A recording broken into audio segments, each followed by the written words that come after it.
Once upon a time ago, 3 little piggies met upon the sandy moonlit shore, though 2 sat damp and wet. Their choices made were not their own, their fates were sealed, though yet unknown. Their tuneless keying of the strings together fighting forces brings. Their small hometown called Harper's Hill, disguising fate but masked its will, cast them aside, asunder two, and so the 3 split up to 2. So 2 came 1 and 1 left 3, though quiet as these forces be, they will return to save the hill, fighting darker forces still. Though how to show that there is more, a rapping on the gated door, a voice that answers when it's called, a presence of a prime install. Say from this black and lightless void, 2 destinies are fraught. Either alone in this universe we are, but chances are we're not. Both equally terrifying. Once upon a time, the small town of Harper's Hill had a fruitful and joyful existence. From its peaceful, serene waterfront to its lavish forests just north of the town, to the ancient oak tree that sits in the center of Harper's Hill, which bears the carvings of lovers past. It's a town dedicated to the small village ideals of yesteryear, and because of this, it bustled with power and prosperity. However, this is no longer that time. Those days are long since past, and the small hamlet of Harper's Hill has experienced the coldest winter in its existence. A winter which brought more than just the whistling winds and barren, lifeless trees. It was a winter which brought death. Over the past 2 months, Harper's Hill has lost 5 children. The words painted every local, nationwide newspaper. The town where children died. Its words cutting and harsh and bleak as the winter winds which stung the faces of the town's citizens. Fear had consumed the town. However, death alone is no immense cause for terror. Rather, the truth of the deaths, which was that each of the 5 victims was brutally and savagely murdered. After the last victim, the parents receded to their homes. The first death they attempted to process. The second they attempted to explain. The third brought action. The fourth brought failure. With the 5th victim, ignoring it just became easier. However, all is not dim and lightless within Harper's Hill. 3 are stuck between childhood innocence and teenage angst, the age without definition that carves our personalities out of stone, where ideals are lost and reforged, where dreams are forgotten and recast in iron as goals. A middle point, a boat adrift on an endless ocean with no sail. Georgie Whitman. You stand in a field, the night sky above your head, thousands of stars illuminating the sky, casting against the brittle outline of the cornfield which surrounds you. Looking down, you see the flattened stalks covering the ground beneath your bare feet, and you can feel the crisp autumn corn beneath your toes as a cold wind runs up your spine. The sky is bright. The cornfield is cast in shadow. Only the outline of the field is visible. Suddenly, by your feet, you hear a thud. I look down. Maybe a foot in front of you, you see a flickering light. I get closer, take a closer look. As your eyes adjust to the darkness, you see that it is, in fact, a flashlight, sitting, flashing its light against the corn that surrounds you. How did it get here?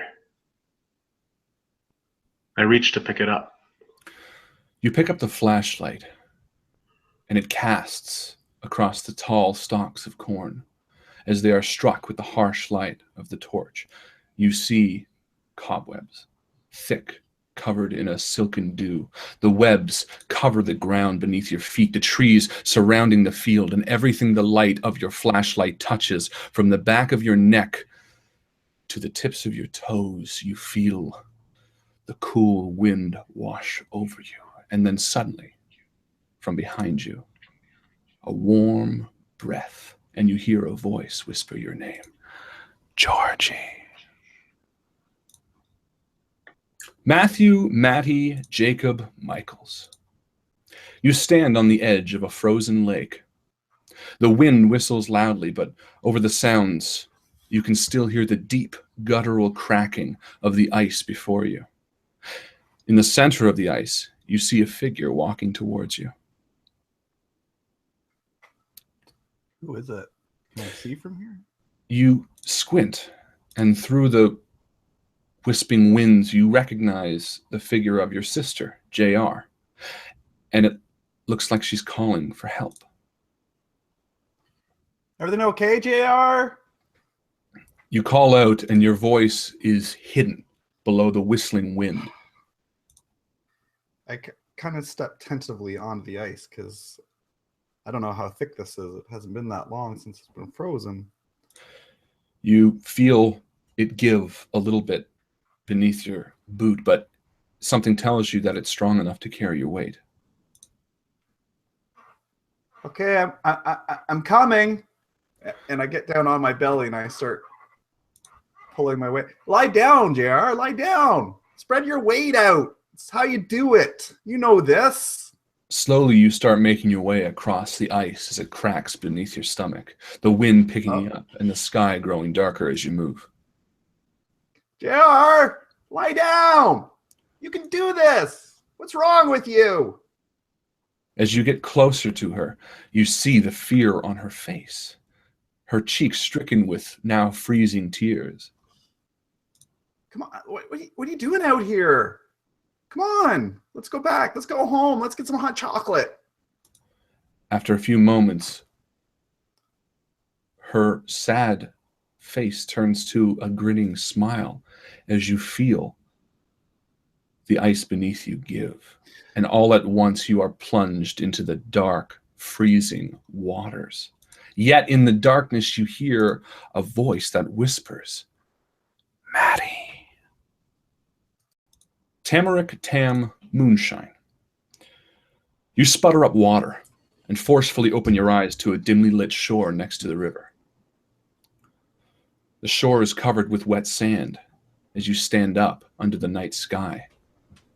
The icy cold wind rustles the trees around you as you brush yourself off and feel the cold sink into your wet clothes. In the dark, your eyes begin to adjust as the trees creak and groan around you as if laughing. Slowly, you walk towards the water, your bare feet against the cold, wet sand. And just where the shore meets the water, you see one of your shoes. I look down at my feet to realize I'm not wearing a shoe. Silly. I reach down and pick up this shoe, and I look at it. And unclasp it, and I go to put it on my foot. How'd you get away from me? And as you bend down to put on your shoe, your eyes drift a little more into the water, and you see two young figures floating in the water, face down. And for a moment you stand there, unable to move. The bodies float listlessly, caught on a log, unmoving save for the breeze, which pushes them over and over again into the shore. And suddenly you hear a kerplunk right to the next of you. As fear overwhelms you, you turn to the right, where you see just down the beach a figure skipping stones. But before you can react, you hear a voice in the darkness. Tam. Each of your dreams end abruptly as you hear the voice of your friend Luke over the walkie-talkie that is resting next to your bed on your nightstand. As the nightmare fades from your eyes, you adjust to the soft red light of the walkie-talkie, and once again you hear Luke. Georgie, Mattie, Tam, will you guys wake up? We have work to do. Hello, and welcome back My name, as always, is Mr. Harlan Guthrie, and I am here with my very best friend, Mr. Michael, a.k.a. Mattie. Justin, a.k.a. Georgie. And the ever-handsome Chris, a.k.a. Tam. We are so excited to be bringing you the first 10-part campaign of 2017, GRIMM. Not grime. Not grime. Not prime? Not grime. Not grime. No, not grime. There is an M, not an E. This is, of course, going to be an 18-plus show. If you feel like you are not mature enough to understand that, no words happen and that very dark things exist in the world, then go ahead. You don't have to watch. That's totally fine. But if you're like us and you like a little bit of 18-plus fun, then you go ahead and you stick around. But before you do, or before you close it, you make sure to give us a like. That's right. If you are not a fan of us, please subscribe to us. Like this video as well as some of the other videos. It always helps us. Or like it. Yeah, do whatever you got to do. You can lick it. Or lick it, like it, love it, do whatever you got to do. Yes, please do all that. If you are new, then you should know that there are 3 ways that you can earn XP to influence the way we play the game, and 3 ways that you can spend XP to influence the way we play the game. 3 ways that you can earn it are through the MVP, the mid-game post, and the end-game XP. Now, the MVP is something we reward that happens during the week, and I'm going to throw it to Michael in a second to go over who won this week for MVP, and that's going to win you an experience point. The mid-game post is where we stop the action about halfway through the game at 9:30, and we post on the Facebook group. It's going to be a little riddle quiz. It's going to be something to do with the campaign that you're watching today. So, pay attention, take notes, learn names, things like that. Because if you get that right, you're also getting an experience point. And finally, at the end of the game, when the game finishes, don't know why I needed to repeat that, but when the game finishes at the end of the game, we are going to reward 1 XP to someone who was helpful during the campaign, during the game, someone who gave advice or just commented or just it's similar to MVP, but during the game. So those are the 3 ways that you can earn it. And the 3 ways you can spend it is you can spend 1 experience point to alter our environment. Now that means not affecting the players. You can't make them choose something that they wouldn't normally choose. But what you can do is sort of stack the odds in favor of what you might want to happen. If you want to watch Georgie fall, or Mattie actually fall on that broken ice, you can always have you can't crack the ice beneath his feet. Actually, I guess you could. That's an environment. You can make it thinner. The ice is very thin. I was going to say you could even have a landslide down a ways that would cause it to crack. Or you can go back to Tam or Georgie. Well, I'm sorry, but that's how you were on ice. So, so those are ways you can alter the environment with 1 XP. You can spend 3 experience points to bonus or hinder, which means you can give these guys a bonus die, and you'll see how that kind of plays out later on. Or you can give me a bonus die for a character I'm playing against them. And finally, you can spend 5 XP to do a campaign-specific sort of benefit. It's going to come up after the first episode because we reset the XP system, so no one's going to have 5 anyway. And frankly, the first is going to be more story intrinsic so that we can kind of get these characters on their way. So those are the 3 ways that you can spend and the 3 ways you can earn. I'm going to throw it to the very handsome Mattie, aka Michael, to tell us exactly who this week won, deservedly so, the MVP. Mikey. Thank you, Harlan. As always, I appreciate it. Thank you to everyone on our Facebook group who posted this week and gave us all sorts of things. I'm not going to do a rundown. I'm just going to jump right to the one that I like the best. Let's see if I can screen share this for you all. Because I'm not going to lie, not only did I find this amusing, also a little erotic. So thank you to Mr. Eric Nilsson. Hey! Where do you get one of those? I don't know, but I had to touch myself looking at it. It's pretty damn gross, but also pretty sexy. It's something I relate very much to. I have a very fond admiration for things that are sexy and also scary at the same time. So, good job. You won most valuable post. You get 1 XP, and you're the first person to earn an experience point in our new 2017 system. So well done. Earn it, use it well. If you are curious what the experience points are, you can check it. It's tinyurl.com/invictus2017 2017, in case you don't know what year it is. That is it from me. I want to remind everybody who's watching to please like the video. It helps us out a lot. And without further ado, because there's lots of story to tell. We're going to jump right back into the game. So thank you so much. Hope you guys enjoy. The walkie-talkie crackles as Luke waits for your response, the three of you still lying in bed. But before you can act, you hear him say, all right, guys, last person to answer has to tell Chester the news tomorrow. I want you each to roll Scamper. The lowest grade is going to lose. So what you're going to do is roll 1d6. And what are each of your grades in Scamper? 1. I have a grade 3. My Scamper is Grade 6, isn't it? grade 6, but I got a -1 for my roll. You have a 1. No, I got a grade 6, but I have a -1. Oh, I see what you're saying. So you just have to get a grade. I get you. So it's like a grade 5. perfect.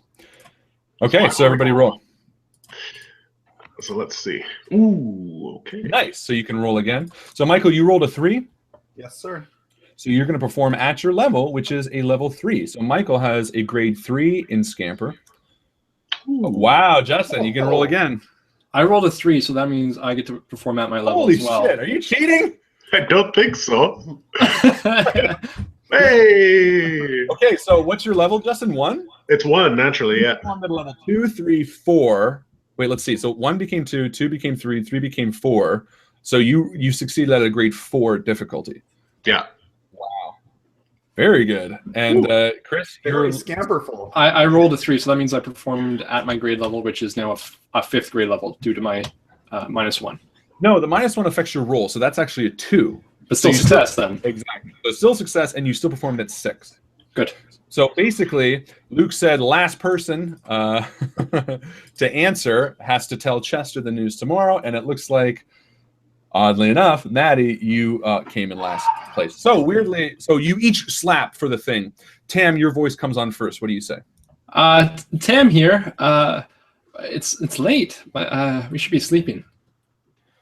I was And having dreams. immediately after, Georgie, you sit up straight and grab the walkie-talkie as well. Georgie here. I hear you loud and clear. Luke, over. Hey, Georgie. Hey, Tam. How you doing? I was dreaming. You're dreaming, eh? Fair enough. Looks like, sorry, Mattie, but you got the short end of the stick. You could tell Chester tomorrow. Of course, Mattie is slowest. He's Whatever, guys. Oh, you woke up, Mattie. Over. Gag me with a spoon. I totally don't want to do this. This is whack. Why would we do that? The clock reads 1:21 a.m., and outside it seems still and quiet. Only the street lights illuminate the front of your houses. Luke comes back onto the walkie-talkie. All right, guys, I'm on my way to the post office right now. I'll see you there. Be quick. And with a soft crack, the walkie cuts out. So in order of success, Tam, what do you do? I don't even get it. I keep my nightgown on, but I go and get my coat right away. It's one of those red lumberjack coats. I grab my hat with the floppy ears. Actually, I got my toque instead, and I put it on. You better put it on. It's freezing out. And I open my window quietly, and I hop out onto the sill, and I ease myself down the drain pipe. Okay, I'll meet you guys. I'll meet you guys there. And I start out in the middle of the night, and I can see my breath, and I think how magical it is and how wonderful it is to be alive. Perfect. Georgie. So I roll out of bed too, and I stretch, and I go and I put on my pants and get all dressed over my long johns, and I leave my room with a big, like one of those big yellow plastic flashlights that my dad gave me a while ago, and I just go through my house, and I can hear my dad watching TV in the living room, and I creep around the corner. Okay, give me a hide roll. So that's gonna be hide 1d6. Yeah, so roll a 1d6, and your hide is a grade 5. So this is gonna be versus your dad's, which is a grade 3 seek. He's not very seeky. So I got a 6 again. What is with you and your 6s? So you perform at a grade 6 level. So you actually do better than your grade, and without even you actually pick a particularly loud moment, and your dad is tired and he's watching TV, and you slip right by him. Okay, and I hop on my bike that my dad built for me, and I bike down to the post office. Perfect. And Mattie, very finally, you open your eyes. All right. Well, knowing that now that I'm awake, Toby, my dog, is licking my face, so I got to push him off. And I'm looking around the room for something that might be clean. And I figure, well, I don't think it's that cold out, so I'm just going to pull on that pair of pajama bottoms over top of the pajama bottoms that I'm wearing already. And just, yep, that'll probably do. Get a scarf and a hat and some mittens because I don't like cold hands. And just sort of tromps my way through the house. You tromps your way through the house. With the dog following me. Right, okay. At 1:30 in the morning. So give me a hide as well. And your level is a 3. And I'm going to give you the same. I'm going to say your family are pretty deep sleepers, but they listen at a grade 3 level as well. Oh, and that's a fail. So roll again. So you succeed, but you succeed at a grade lower than yours, which is a grade 2, which is enough for someone to hear you. But to be fair, let's find out who hears you. Okay, so as you're walking down the hall, the door to your left opens slightly, and a very groggy JR, your older sister by about 5 years, just shoots daggers at you verbally. Are you fucking serious? It's 1:30 in the morning. I'm trying to sleep. Just go back to bed. JR, I just got to take Toby out. He's got to pee. He's bugging me. Do you have to do it so fucking loud? Well, and she slams the door. And she slams the door. That was a good excuse. I actually didn't think I didn't think you'd have one. Fair enough. And she slams the door, and you exit the house without issue. And you get on your big bike. It was a good dream, though. And actually, as you're biking there, Georgie, you realize, you sort of remember the nightmare that you were having, and you realize the big yellow flashlight that you had was the same one in your nightmare. Oh. And you sort of, it actually makes you feel oddly okay, because you think, well, you know what? Maybe there was a logic to this. Maybe this was something that I felt. The bike that I have, it actually has it's like pink. It's like just used a bunch of different scrap parts. And I've got like a little basket in the front. So I put the flashlight in there, and I just put it on the flicker setting, so it's not on all the time. Perfect. I like that setting. And as the three of you are biking towards the post office, Georgie obviously lives the closest, and I believe it's Tam that lives the farthest. You see the town in all of its sort of splendor, almost picturesque, in such a terrible time too. You guys know and are well aware of the 5 murders that have happened over the past 2 months, and while they first affected you through your parents, sort of the way they've dealt with it, you guys yourself as well have tended to put it out of your mind very easily.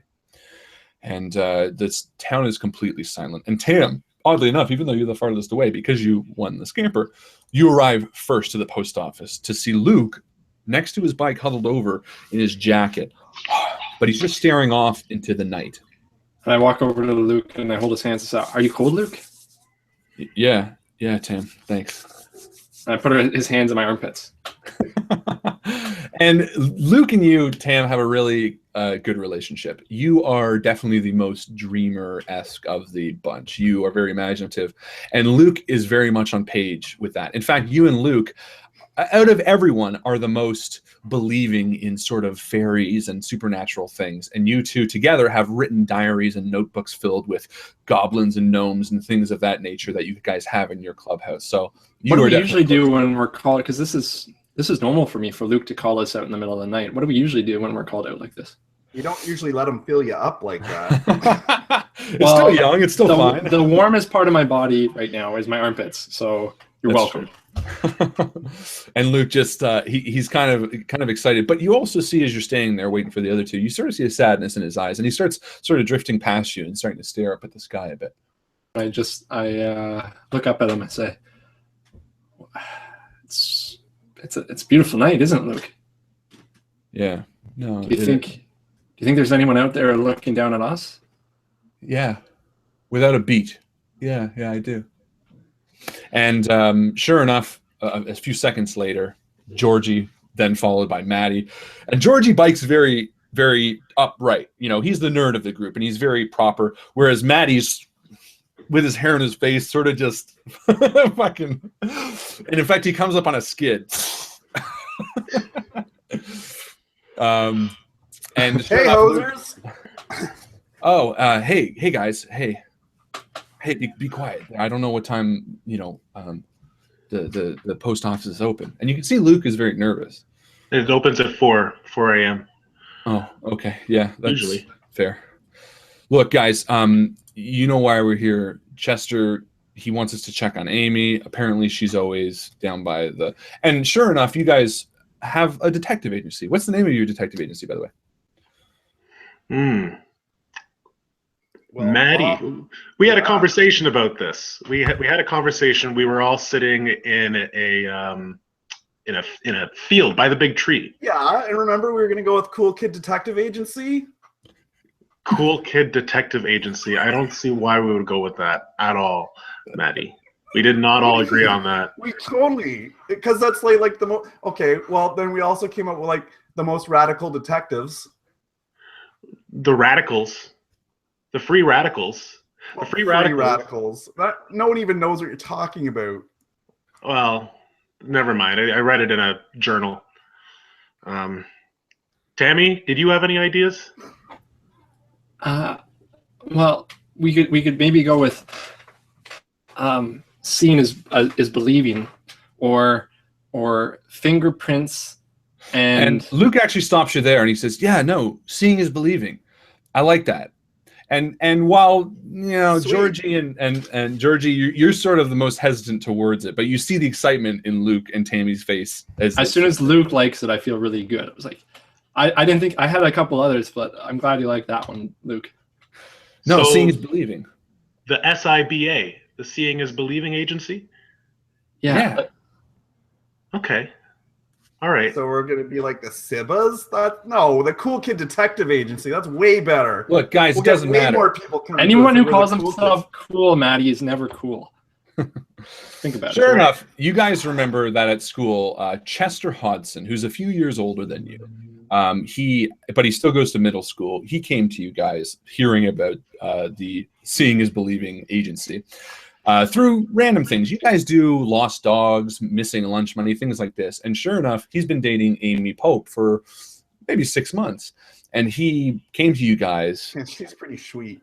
She is sweet. Well, she is, actually. And he sort of got this feeling that maybe she wasn't being loyal to a 13-year-old, as loyal as that's going to be. Luke, again, sort of continues on. Yeah, guys.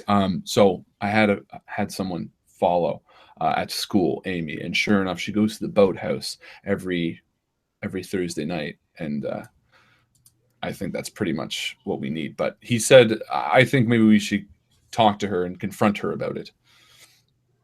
Is she there right now? Well, I don't know. Why would we go talk to her? We can just spy on her. I mean, we're detectives. Let's spy. Well, We can let's do okay. this. Yeah. Hmm. Don't be a hoser. Let's do this. Yeah, let's do Yeah, this. I guess so. That's how we normally do it. Yeah. We should do a stakeout. We should hide and be quiet, and she'll come out and we'll see things. Yeah, because what do real detectives do? Well, yeah, that's what I thought. And I pull out a thermos that I brought, and I said, "Real detectives drink coffee." Oh, nice. Can I have some coffee too? Yeah, and I give some to everyone to try. My dad says I wouldn't like this stuff, so. Well, we're detectives. Oh, it's really good. No, honestly, Yeah. It's really good. No, guys. Don't worry. I put like Guys. eight spoonfuls of sugar. It's a drug. Coffee is a drug. Can we just stay on the task? As you're talking at the at the post office, the boathouse is across the way, and a dim light flicks on from inside. Look at that. Okay. Look. Chester. Now you know Chester is a very emotional guy. He's a jock at your school, but he doesn't act like a jock. When he asked you guys, you sort of made fun of him a bit after the fact because you could almost see that he was tearing up a bit at the fact that he was asking you to ask about his girlfriend. I think we should go over there. And sure enough, Luke ducks down and begins across the road. Let's go. All right, and let's do a hide test.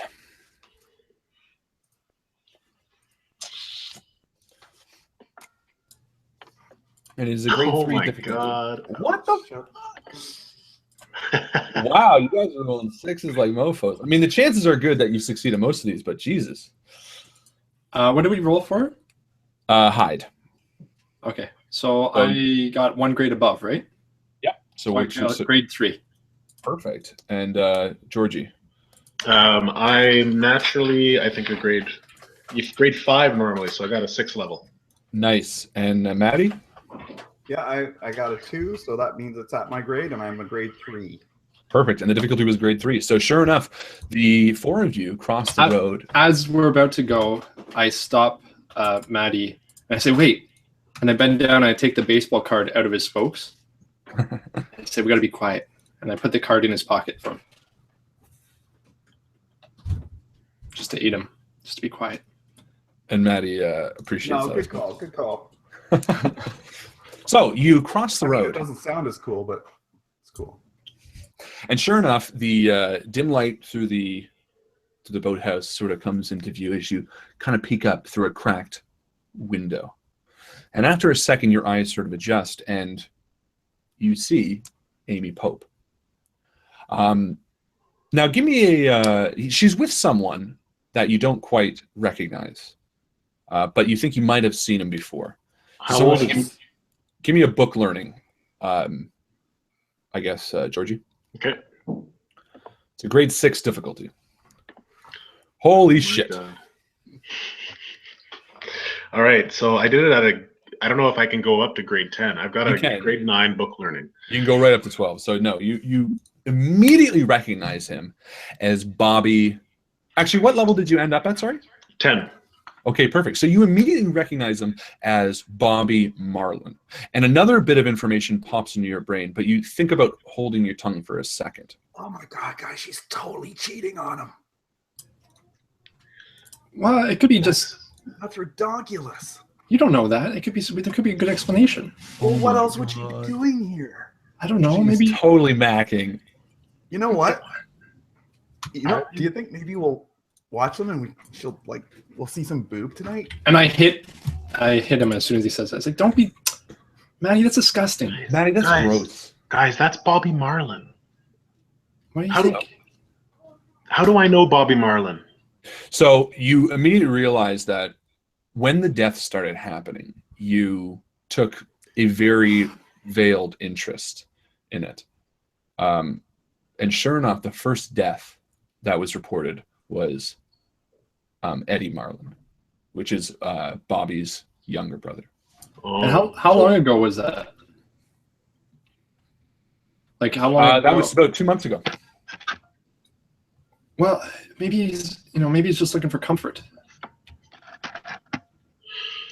Like, yeah, maybe, but it still comfort. doesn't change the fact that she's Playing tonsil hockey. Mattie. Mattie, shut up. Mattie, come on. Whatever. Man, this is gonna crush him. Did any of you guys bring your binoculars? No. No. I don't own any. I gotta get my dad's, and I don't want it. Why do we want to see any closer? We can see what's going on. Well, Mattie, you can't quite see. You're just a bit too short to get sort of a full view, but there is a box right next to you. So we see them, and how are they interacting? So Amy is actually sort of sitting on his lap, and they're literally kissing in a chair in the center of a large boathouse, which is a single bulb hanging off it. And on the sides, you see stored boats for the winter, and shelves that are all put away. It doesn't look like it's used very much. And I think, you don't know who owns this boathouse. Do we have a camera at all? No. No one has a camera, right? But we know. I mean, he's going to believe us. I said, well, yeah. So give me a hide roll, everybody. And this time it's going to be at a grade 6. Ooh. I failed. Well, I didn't get a grade 6. Yeah, what'd you get? A grade 2. Yeah. Did anybody I succeed? did mine. Nope. Mattie? Nope. Okay, so sure enough, Luke is staring at and he can't quite see. So as he's breathing up against the glass, you hear the cracking of the glass, and a full sheet just and smashes. And immediately, Amy and Bobby turn towards you guys, and you see Amy jump off from her lap and go, "Oh shit!" Book it. And I start to run. Okay, so you start to run. Yeah. I follow him. Yeah, I run to my bike as well. Okay. And Luke starts to run too. Sure enough, he turns around, spins on his heels, and starts running full speed towards his bike. Mattie? Okay, I go. So you guys make it to your bikes, and Luke peels off towards the lead, sort of laughing at sort of the excitedness, like, "Oh my God! Oh, we have to tell Chester. She was totally macking." Yeah, but we gotta be nice about it. It's gonna break Chester's heart. Oh, guys, we need to close the file. Let's go. And sure enough, Luke veers off to the left towards the school. Yeah, and I follow him. On my BMX bike with my banana seat. And sure enough, you guys are, I say sure enough, you guys pass through the houses that are kind of going by. It's now almost 2 in the morning, and the cold winter wind is kind of blowing through your hair. And is there 80s synth montage music playing right now? And after a few Phil minutes, Collins in the air tonight would have been perfect. I bet we would have seen some boob if that was going. we can't even do, man. Oh man, Phil Collins, dude. And you guys are talking as you're biking down the street, being overly loud for 2 in the morning. And you pass the school and you get to the spot in the woods that you always sort of ditch your bikes, which is sort of a safe little grove of bushes next to the start of the woods. And you guys know to get to your clubhouse, you need to pass a very sort of thin log that sits pretty far above a river, but you've passed it for years, so it doesn't scare you at this point. And Luke, sure enough, jumps off, ditches his bike, and heads towards the log. "We have to close the file, guys!" Coming! Mattie. Yeah, what's up, Georgie? I stand there on the edge of the ravine, and what's the water doing? It's bitter cold down there, but it's rushing like nothing else. You can literally hear the small waterfalls as they crash against below you. Just something that you've done 100 times over. And sure enough, Luke kind of looks at you, Georgie, because he knows you well. And he kind of says, "Come on, Georgie." And he jumps up on the log and he begins running across. And he makes it to the other side easily and kind of smiles. Don't worry about it, Georgie. Don't listen to him. Just do it the way we always do it. And I just climb up, but then I sit down. I just kind of inch my way along the log. Okay, give me a. Now, even though I'm pretty comfortable with it, I do it just so that Georgie feels better about doing it this way if he has to. Sure. Do you want to go first, Tim? Oh. Yeah. I reach down and I grab a rock off the ground and I kiss the rock and I whisper to it and I say, and I throw it into the water and then I try to go across. Something I do every time we get here. And my foot starts to slip. Okay. And it slips hard. Wow. Ooh. Can I try to grab her? Oh, you're good. So you do start to slip, and actually, Georgie does reach out and grab you, and just stabilizes you for a second, Tam. And there's tears in my eyes, and I say, "Georgie, I didn't mean it this time. I faked it. Just focus on the log. Don't focus on the rocks." I just kissed the rock. I didn't even mean it this time. And then I come back and I grab a new rock, and I really kissed it. I throw it into the water. Maybe. And I try again. And I look at her kind of skeptically, and I say, "Maybe if I shine a light on it for you." And I take out my flashlight and I shine it on the log so she can see better. Yeah, we'll call that a bonus for sure. So now you can roll 2 die instead, but you won't need to because you succeed very easily. And sure enough, after the rock lands in the water with a splash, You see a wave of like, oh, okay, now I meant it. Come over, Tam, and she walks across. Okay. Okay. And I'm like still Now kind of hesitant. all three of them are on the other side, and Luke's like, "Come on, Georgie, you can do this!" And he's going to give you a bonus as well, so you can roll 2 die now. Okay. So I do it at my level, which is a level 1. Which is perfect, and you succeed. So, tell us what happens. Well, I inch my way along, like Mattie says, and then halfway through, I slip a little bit on a piece of wet moss. And just like slide over to one side, and I panic a bit, but then I keep on going, and Mattie helps me up on the other side. And I smile as everyone's like patting me on the back. You did it. See, it's fine. Okay. Last one there's a rotten egg. And Luke takes off again for another scamper, and he makes it at a level 6, a grade 6 scamper. So if you can beat him there, you're not a rotten egg. Unfortunately, I get there at a grade 5 scamper. Okay. And and Georgie and Mattie. I got there at a level 3 scamper. I am the rotten egg, as I got there at a level 0 scamper. Fair enough. I could have beaten you, Luke. I just didn't want to. And you see Luke bolt off as you chase after him. Now, 2 years ago, while you were exploring these woods, that's when you found it. An old building with chipping white paint, a roof almost entirely caved in and half destroyed by trees. While the 3 of you felt it wasn't worth the time, Luke, and then very quickly followed by Tam, were both insistent that it was worth building. And sure enough, after almost 2 years of work, the 4 of you built it up to a respectable clubhouse for your investigative company. Seeing is believing. Even though half of it was destroyed and laying entirely unused, you built small walls and shelves to work on, beds and little cots to sleep on when you wanted to in the summer. And you repainted the outside glossy white after stealing some old cans from the hardware store that were being thrown out.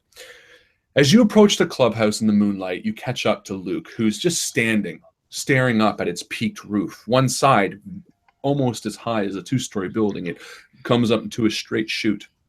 And he stands staring at it, seeing the moonlight casting a harsh shadow on the 4 of you. You know, guys, I don't think there's anywhere else I'd rather be, Luke says with a smile just plastered on his face. The moon really does make it look magical, doesn't it? It does. And he turns to the 3 of you as you guys catch up. We still promise, right? No matter who, no matter what, we never tell anyone about this place. Promise? And he puts his hand out. Pinky swear. I promise. And the 4 of you pinky swear, as you had when you first built it, that you would never tell anyone about it. And laughing, Luke runs inside, and very quickly you see a dim light come on as he lights the oil lamp from inside. I go right over to the tape recorder, and I open up, push the button, open the cassette, and I get my pen and I crank it back a little bit. Yeah. Put it on, and just before I put it in, I kind of like look on the ground at the cigarette butt from when I tried smoking, but my allowance wouldn't let me keep up the habit. We all tried smoking, Mattie. Of course. And then I put on my favorite tune.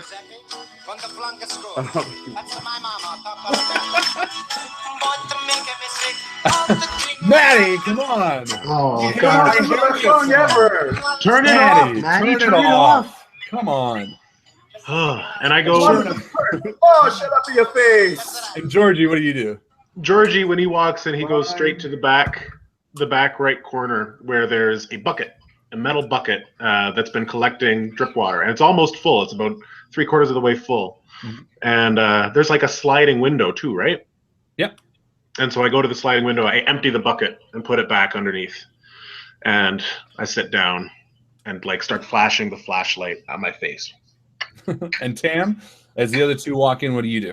I go straight to the bookshelf that we put up there, and I grab the big book that's laying on its side with a big river rock on top, and I take it off, and I open it to the page 6, and inside there is a flower press, and it's all dried out, and I take it out, and I blow it out the window. Why are you doing Yes. that, Tam? I can't tell you, Georgie, but it's better now. What's that big book about anyway? And as Luke hears that, he says, hey, that's not for you. That's where Tam and I put all the stuff we find. The gnomes, the druids, the spirits of the wood, he says to you, Tam. And I smile at him and I say, Luke gets it. All of these books, and he points to all these notebooks that you've perused before, and weird things that are in them. Trolls and fairy tale creatures, monsters, crooked men, words that you don't quite understand. He says, these are all of them. These are all of the creatures of the wood. You guys just don't see it yet, but you will. Tam and I have always seen it. No, guys, those are just stories. They're interesting stories, and I love them just as much as you do, but they're not here in our world with us. And what do you believe, George? You believe in, you were talking about corks the other day and black holes? That's what you believe in.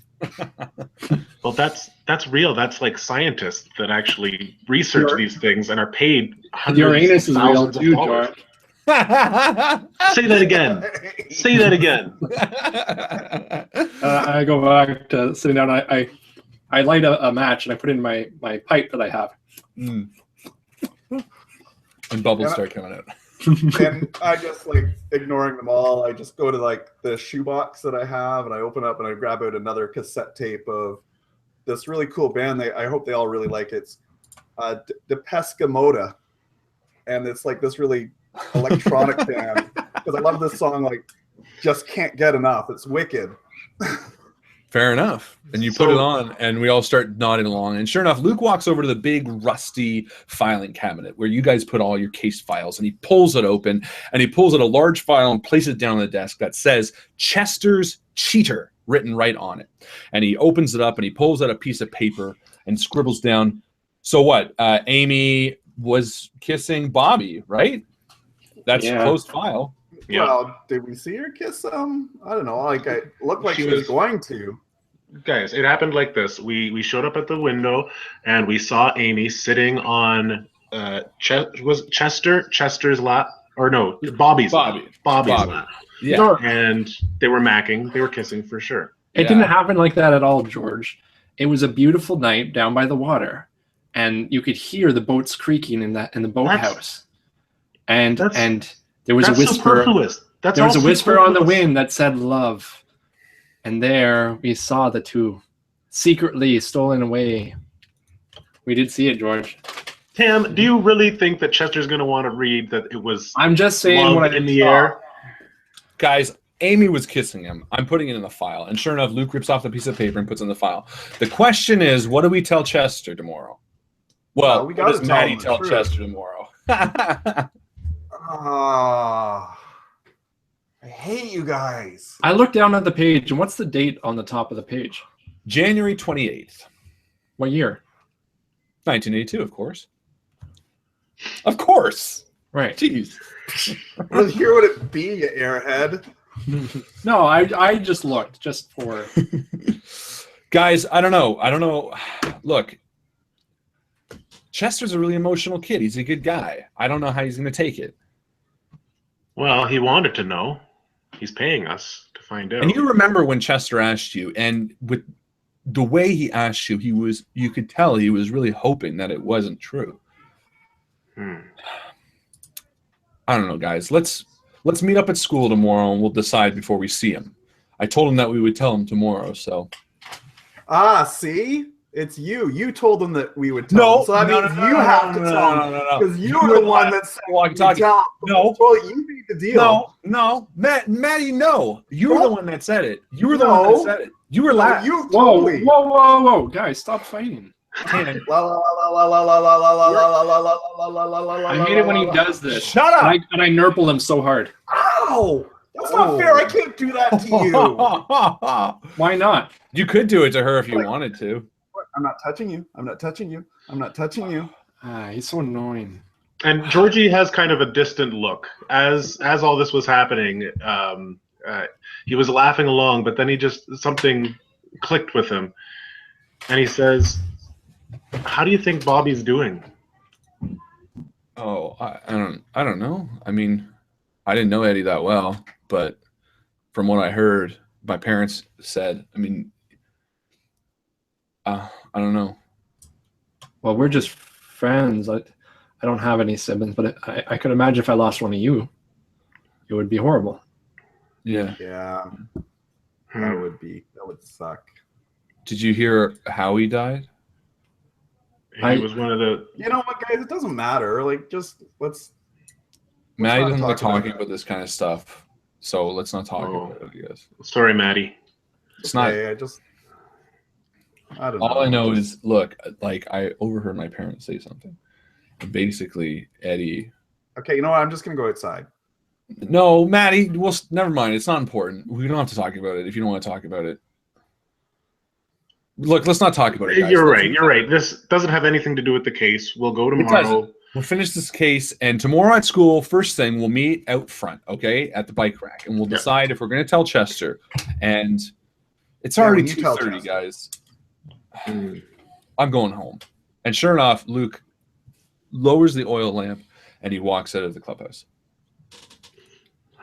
I'm sorry, Mattie. It's okay, Georgie. Whatever, you know, I don't care. I run over and I give George a hug and Mattie a hug, and I leave. Yeah. Georgie. What? Are you serious about that cootie thing? Because, you know, I don't want to have another shower. I had one like 2 days ago. No, I was just joking, Mattie. Cooties don't exist. That's not a thing. But she might have bed bugs. What? And then I get up and leave. So sure enough, the four of you head home, back across the log, which is easy once you do it the first time or once you go there. And you go home to your own beds to much more peaceful slumber. The next morning, the January winds are picking up again, and it is ice cold, but the sun is shining brightly, and the wind is blowing strongly. And sure enough, you each get up and get ready for school. And you, well, yeah, morning, guys. Over. Oh, what do you want, Mattie? Over. I'm already gone. I told you I was over. I'm eating Fruit Loops. I mean, Tricks. Over. I'm really eating plain Cheerios. Now, Georgie, you know your dad gets up and goes to work before you get there. And your dad is the janitor at the school that you go to. Mm-hmm. So you're eating cereal by yourself, whereas Mattie, your sister and your parents are at the table, and they turn to you. And your dad specifically, who's a bit of a grumpy Gus, he says, Mattie, get off the phone or get off the walkie-talkie. You're going to be late for school. Yes, Dad. Whatever. Sure enough, I'm you not get gonna up. Be late. And then as I go, I'm just gonna just kind of as I get my bowl, I'm just gonna kind of turn and just give JR's hair a little yank, and then get. Ow! Dad! Oh, stop faking it, JR. I didn't do anything. I was just getting my bowl. And he says, Mattie, out now. Get your ass to school. JR, quiet. Loser. And sure enough, JR shoots daggers at you as you leave the house. Now, Tam, you come down from your bed, and your parents are waiting for you? Yep. They both are there. They always like to have breakfast with me in the morning. So I sit down at the table beside them, and I grab the newspaper, and I begin to read it. Are you reading it right way up? Yep. Okay. And sure enough, you read the highlights of the day. Yeah, I read the business, and I talk to my dad about it. I say, look, Dad, it appears that there is a oil problem. Tamarack. And I pull down the newspaper to look him in the eye. I go, and he says, Tamarack, moonshine. You need not worry about such things. These are things that your mother and I can worry about. And he stands up and he kind of pats you on the head in your hat, which you wear. Apparently not in the morning while you're here. No. And he pats you on the head and he goes to the sink and he scrapes his bowl. And he says, I'll see you both tonight. And he kisses you and he kisses your mom and he leaves. Sure enough, I don't know why I keep saying that. The three of you leave your houses, get on your bikes, and head to the bike rack out front of school. The morning drive or ride is filled with cars going about their day, people walking their dogs, some people are jogging. Overall, the town of Harper's Hill has always been a place that you enjoyed calling home. From its quaint, small, five-man police force to its gorgeous hill where the ancient oak tree sits, gnarled and twisted with its tall branches sticking out, and its waterfront, which is just gorgeous year-round. You've always felt that this place was your home. From the time you were born, none of you have ever yearned for a place beyond Harper's Hill. And as you ride to school, you almost realize that you're at the point in your life where you're taking it for granted, but you don't have the words or the experience or the understanding to put it there. You just have this sense of awe in such a beautiful place. When I get past the oak tree, I stop my bike and I get off. And I walk over to the oak tree, and inside where two of the branches join, I take two things out of my pack. And I take out a little piece of bacon that I took for my breakfast, and I put it in the oak tree. Mm-hmm. And then I also take out a little saddle that I've made from reeds, and I put it in there. Well, dried leaves that I had in my room, and I put it in there. And then I keep going. And sure enough, as you stand in front of the tree, you see the carved names of all the lovers in the tree of Harper's Hill, and you sort of nod to the tree and carry on your way. The three of you get to the bike racks. Mattie's there first with a Walkman, I'm assuming. Yes. It was a gift to literally shut you up. No, it was a gift because you did really well in gym last year. That's the truth. You got an A, so your dad said if you're going to because my flexed arm hang. Well, for whatever reason, in participation. You guys are like, what the hell is Michael talking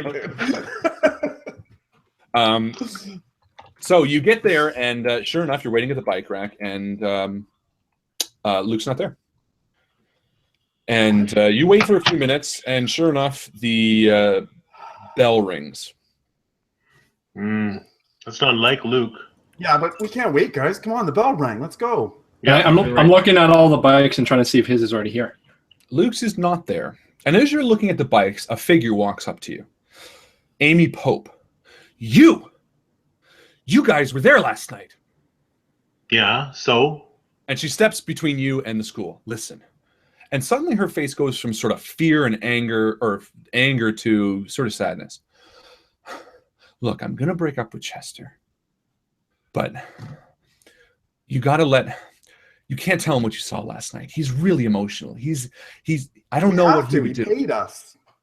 Just tell him something else, and I promise you I will break up with him today or tomorrow. Just don't put him through that. And after we break up, a week or two later, I will tell him that I was seeing someone else. But you can't do it to him like this. He's too. We have integrity as detectives, Amy.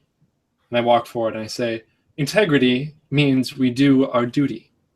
And I stick my nose up and I walk past her. But you know what? I'm going to be late. And then I run back to my class. And she stops you, Georgie, as the last one. She's, Georgie, look, that is your name, right? Yeah. Look, I know. I see the other kids make fun of you. I feel bad for you. Look, I just want to say, please do not tell him. I don't know what he'd do. He's a really sensitive guy, and you're sensitive too. Let me break up with him. I'll do whatever you guys need. Just don't tell him. I've got to leave it to a vote. I'm sorry, Amy. Fine. I got to get to class. And she walks off and kind of storms off to the other side. I come back to her, and I give her a hug. What are you doing? I'm sorry. And then I walk away again. Come on, Tam. We're going to be late. So you know that there's actually three bells at the school. So the first bell means you have about 5 minutes to get to class. So you're in a rush, but you're not too much in a rush. And as you head into school and you go to your lockers, the three of you with your lockers side by side, you hear a voice from behind you. Hey, kiddo. And sure enough, you turn around, Georgie, and it's your dad, smiling. Hey, boys. Hey, Dad. Hey, Mr. Whitman. Now, as you guys know, Mr. Whitman, Arthur Whitman, is Georgie's dad, and he's also the janitor at the school. So this sort of makes you feel a bit in the middle, Georgie, but generally you love him and you care for him. And as he sort of nods at you, he says, Mattie, Tom, you guys look like you got up to trouble. Where's Luke? I don't know, but we're gonna be late for class, Mr. Whitman. We gotta go. I think he's It was sick. nice to see you, Mr. Whitman. No, of course. Look. Halls look really clean. Oh, thank you. And he sort of stops you and he says, look, and he kind of nods to Georgie with a bit of a wink.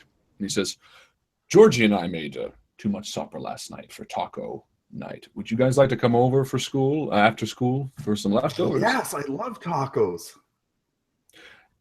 Yeah. And Tam? What kind of meat is it? Well, I'm sure we can find some vegetarian stuff for you. I eat meat. I had bacon for breakfast, but it was turkey bacon. You guys don't have to. I mean, you can you're just being nice, but you don't have to come over. Mr. Whitman, is your house is so clean. I would. And then I see a piece of garbage on the ground and I pick it up and I put it in the garbage. And he kind of laughs. Georgie, nonsense. Tam, don't worry about that. I insist you come over for dinner, and when you find Luke, bring him. And as he's talking, his eyes sort of drift past you towards the far end of the hall, and he sort of just gets distracted for a moment. And I turn around and look right away. It's not like my dad. And as you turn around, you see the Principal Andrews, a guy who you're not too fond of, walking with the sheriff. And they're walking down the hall, and they take a sharp turn as your father sort of drifts back to you. Yes. No. Yes, come by for dinner tonight after school. And Georgie, I'll see you at home. And he kind of says as he steps back and continues sweeping the floors. Okay. Well, I mean, like I say, you guys don't have to come, but it's just up to you, I guess. Yeah, well, I'll be there. Why wouldn't we want to go? Tacos are amazing. Yeah. And as the three of you are talking, you hear a smack on the locker. And sure enough, you see Chester, the jock. So, what happened? Did you see her?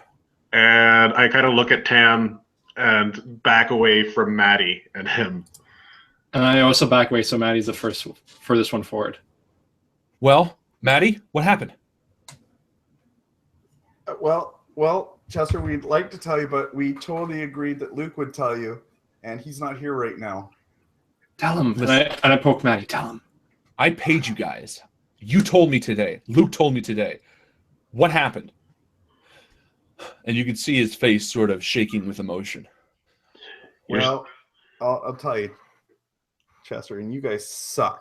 Mm. We did see her. She was at. She was. Spit it out. She was. I'm just kind of like stalling. I'm trying to wait for the bell. Give me an answer, guys. She kissed him. We saw it. What? No, And his we eyes didn't. dart You're a towards Tom. liar, Tim. What do you mean she kissed him? Well, we're pretty sure. Huh. It was dark, but they were definitely together. But I think it looked like she was going to kiss him. I don't think we saw. Did we see that she kissed him? I don't think Well, we not- saw. not that really she It was kissed him. dark. It was. I would late. have kissed him. So I don't Kissed think him. it happened. I don't know. Amy kissed him. I mean, Amy, we she was everything. didn't know. We like they were just like it looked like they were talking. So it doesn't really. It doesn't mean she's cheating on you. It just means she was there with. We don't somebody. know. I can't Yeah, believe we don't know who it was. We couldn't really And see. sure enough, the third bell rings as he's standing there. Gotta go. And as you pass by him, he spins around. No, you're wrong. And he storms off. Do you We think already we? got the money, right? Like he You already did. paid us. He paid you in advance. Stupidly. 1982 kids are dumb. The door Okay. to history class closes as Mr. Edwards looks at you. Guys, hurry. Get to class. And he gestures to the 4 empty seats in the back row. Mr. Edwards is Maddie's favorite teacher. He's someone who can kind of put up with your nonsense. But for the most part, he's a pretty middle of the road guy. Get to class, or get to the seats, guys. And he walks up to the front of the board, and begins writing the lesson plan. And as you sit down, you realize that Luke's chair is empty. And after a few moments, sort of as you share a glance between each other, a knock comes at the door. And Mr. Edwards turns to the class. All right, everyone, settle down. 1 second. He goes to the door and opens it up. And he comes back in with the sheriff. Kids, the sheriff has some information to share with you guys. Can you all settle down?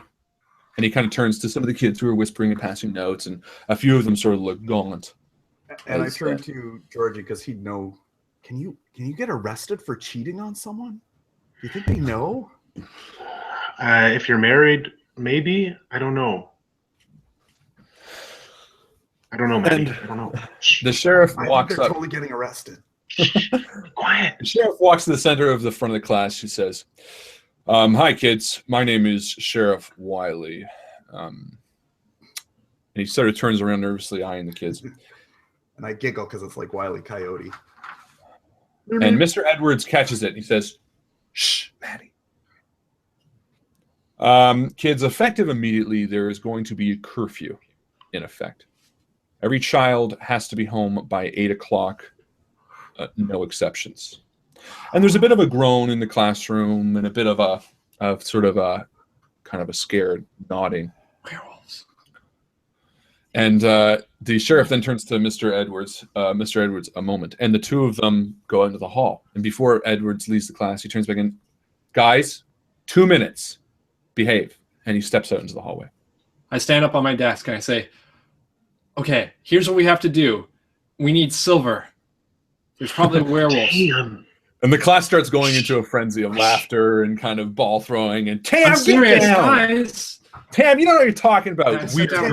They are going to be sorry. Tam is so weird. Get down. Shut up. They She's never not listen to me. weird. She's cool. Mattie, shut up. You don't know Tam. anything. What are you talking about? And then the door opens and a hush falls over the classroom again as Edwards peeks back in. And he walks to the front of the classroom and he seems pained. And he looks towards you three. And he says, Georgie, Mattie, and Tam, can I speak with you three, please, in the hall? And the sheriff, sure enough, is sort of leaning back in. And the class sort of turns towards you as their chairs creak. And I get up right away and I walk. Because that's a policeman and I don't want to get arrested for not listening to the policeman. And a few Mattie kids wants to back have go. a Do you think they know we did coffee drugs yesterday? And I stand up and I walk behind I'm them. going to tell them that I didn't do the coffee drugs. You did. Yes, you took a sip. And as some of the kids, you can see Edwards go, shh, 2 more minutes, class, calm down.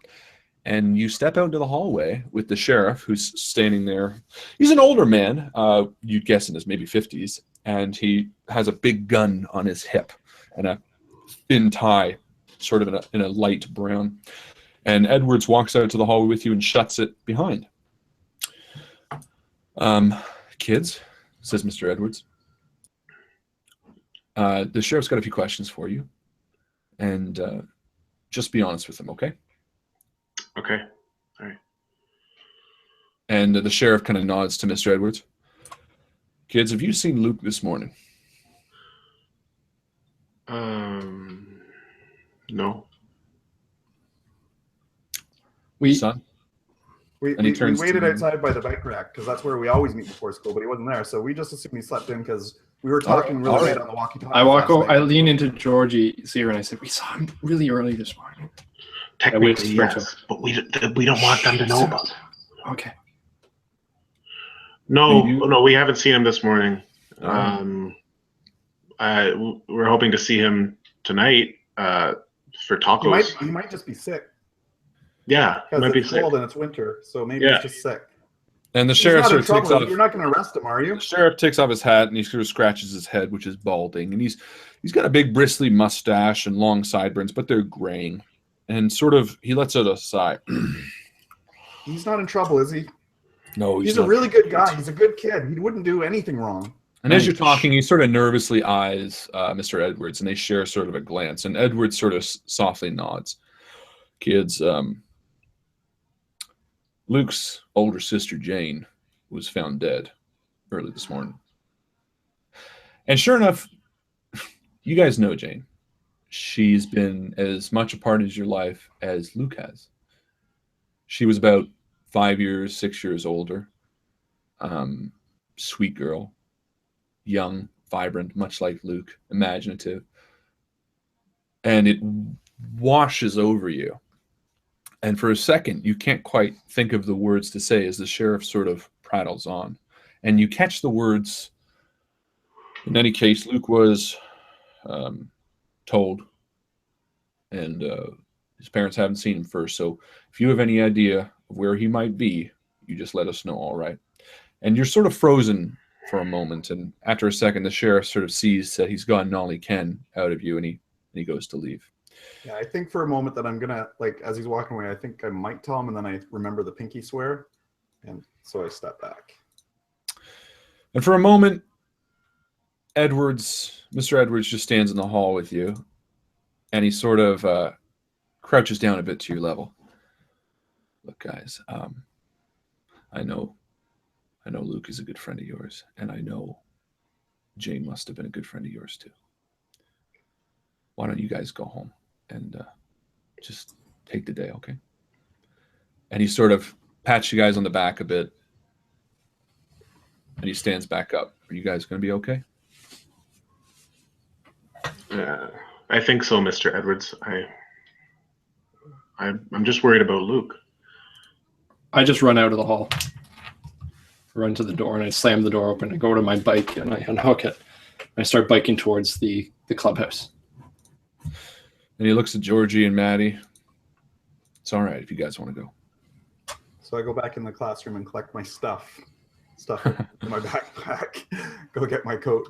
Yeah, I go with you and I help you and I grab Tam's stuff. coat. Yeah. Yeah. And then we leave. And sure enough, as you walk through the halls of the middle school to leave, it feels different. You've heard the deaths. You've heard each death as they've come, and they've affected you in a way, but never to the point that you thought this feeling would be. And it's almost a sick to your stomach. It's hollow and empty, and it feels in the pit of your stomach like something is wrong, like something is never going to be the same in the world again. And as you begin to sort of get the thoughts through your head, Mattie and Georgie, you look to each other and realize where Tam went. Clubhouse? Where else would we be? Clubhouse. Let's go. And the two of you what run. do you say to him? What do you do? You run to your bikes. Sister. And you peel off towards the clubhouse. And we are going to stop there for the mid-game post! Hey. Just because we're going to go into a next little area, and I don't want to get too forgetful about this. So the mid-game post is a chance for you guys to earn an experience point. And again, the experience points you can use to spend in stuff in the game, changing the environment, all that kind of stuff. Again, it's going to come really big into play for the rest of this campaign, but this first game is going to be tougher because a lot of you don't have experience points. So the mid-game post is going to be the first person to correctly answer the question that I am going to post. I am posting it right now. Let me say post one more time. I am posting it right now in the Facebook group. And the question is, what was the name of the file for Chester Hodson's case? I don't know why I'm clapping for that. So, if you remember in this episode, it's sort of like a Pokemon, nameless Pokemon. If you remember this episode, there was a scene where Luke pulled the file out and he pulled it down on the desk, and there was a title to that case. So the first person to comment correctly with it is going to receive 1 experience point. So, everybody enjoying the game so far? Yeah. Heavy? It's heavy. I feel like I really do get that like 80s, kids vibe right now. Like, well, you guys are doing it wonderfully. It feels very sincere and awesome. All right. Yeah, it's interesting playing to kids. A little different, eh? It's good. You guys are doing very well, by the way. Thank you. So Not you- that I, you not too. that I'd have any doubts. This is a Not good that start. All right, we have a winner. Drum roll, please. Miss Lorene Rin Reagan. Well done, Lorene. With the correct answer, it was, of course, Chester's Cheater, which was the case file that Luke, for whatever reason, decided to name the file. There is a lot of little notes so far, so I hope people who are fond of stories and stuff like that are keeping track of the names and maybe some of the answers that they've given to people so far. It's good so far. Everything's gone according to plan for the most part. You haven't killed anybody yet. No, That was like my next thing, though. Like at breakfast, I was gonna grab my knife and just stab my family. You guys are playing very good. They do feel like very real characters. I enjoy them thoroughly. They feel, especially, I'm enjoying them all. The interactions between you three, I was just gonna say, especially So the funny. interactions. That hair is growing on me. Like at first I was like, man, that hair I looks know. ridiculous. But I'm like, It was wow, very silly. he does look like a kid now. Yeah. Now yeah. it's doing very, very well, and it's very very good. Let's read some comments. Mike saying, "I'm loving the game so far. Very nice." Greg has got to leave the game. Oh yeah, Mark posted a picture of the sheriff from Stranger Things. Stranger Things, which is yeah. obviously very much inspired by all this kind of stuff. So Yeah. there's going to be a lot of things similar to that, but it's going to take a much different shoot off of it. Have we had any like requests or comments like do this or? We had some people who wanted to do some. I think it was actually Alex though who wanted to do some changing some XP expenditure, but He hasn't earned anything yet. Alex that's what I doesn't. said. I was like, you don't have any. Alex doesn't get anything. He's having issues too, apparently. It's interesting. Alex is watching this, apparently. Hey, Alex. How's it going, brother? Whoa. Oh, so he said he'd like it to start raining. You wait your turn, Alex. You earn so far, Lorene can make it rain if she wanted to. And who else earned it? Who was the MVP? Eric. Eric can make it rain. Those are the only two people. Beauty. All right. Let us go back to the game. As you approach the clubhouse, Tam, because you made it there like a good at least 10 minutes before they did, you walk towards it, and in the bright afternoon or morning sun, it's cutting through the trees and illuminates the white sides and the peak offshoot of the building. And sitting at the very top, you see Luke with his feet hanging over the edge. And you remember when you built this, that was the toughest part. There was a few areas that Luke was very insistent to painting and no one else wanted to go up. Mattie kept talking like he was going to do it, but it ended up being Luke that you guys hoisted up there. And you promised that you'd never go back up there because it's such a dangerous fall, should you fall. But sure enough, Luke sits up there, staring down to the empty ground. Luke! I call up to him, and I look to the handholds that I know are there to climb up. And sure enough, the handholds are on the outside, and you look up at the distance, and you get a sinking feeling in your stomach. And I go to try to start climbing, but I can feel my legs are wobbly and my arms are not going to be strong enough to pull myself up. Luke, why don't you come down from there? And Luke just stares. Okay. Well, I'll come up then. We can. And I start to climb the side shakingly. So give me a muscle roll. It's a grade 2. So unfortunately, it's especially with the fact that I'm scared. I can't pull myself up. Luke, I'm not strong enough, but I want to talk to you. And after a few moments, you hear Georgie and Mattie coming through the bush as well after crossing the river. And you too see Luke sitting at the and I run to them and I say, George, Mattie, he's on top of the roof. I can't get to him. I can't hear you guys. Is he gonna jump? You think he's No, gonna don't. jump? Why would you say that? Has And he I said run anything? in. Has he said I anything run yet? inside the building and I grab the book. And I come out and I start reading from it. And you run. Well, actually, as you run inside the building, you see all the books are strewn out on the desk. All of them open to different pages, different creatures and things like that. So I walk over to underneath where Luke is, and I just look up at him while I hear Tammy rustling around inside. But I say, Luke, we're all here. And I grab the book and I go outside and I sit cross-legged underneath where he is, and I start reading the words backwards in the book, and kind of meditatingly reading some of the same line over and over again. Noops et eta, noops et eta, and I keep meditating there. I've seen Tam do this sort of thing before, and I'm not sure how to act right now. And I look to Mattie. I follow Mattie's lead. Mattie didn't even go. I'm still by the log because I'm nervous that he's going to jump. And I'm actually feeling kind of sick to my stomach, so I think I might want to puke into the, beside the log and let it go down. Luke, we want to talk to you. You look really sad right now. Can you come down? Luke just sits there unmoving, staring.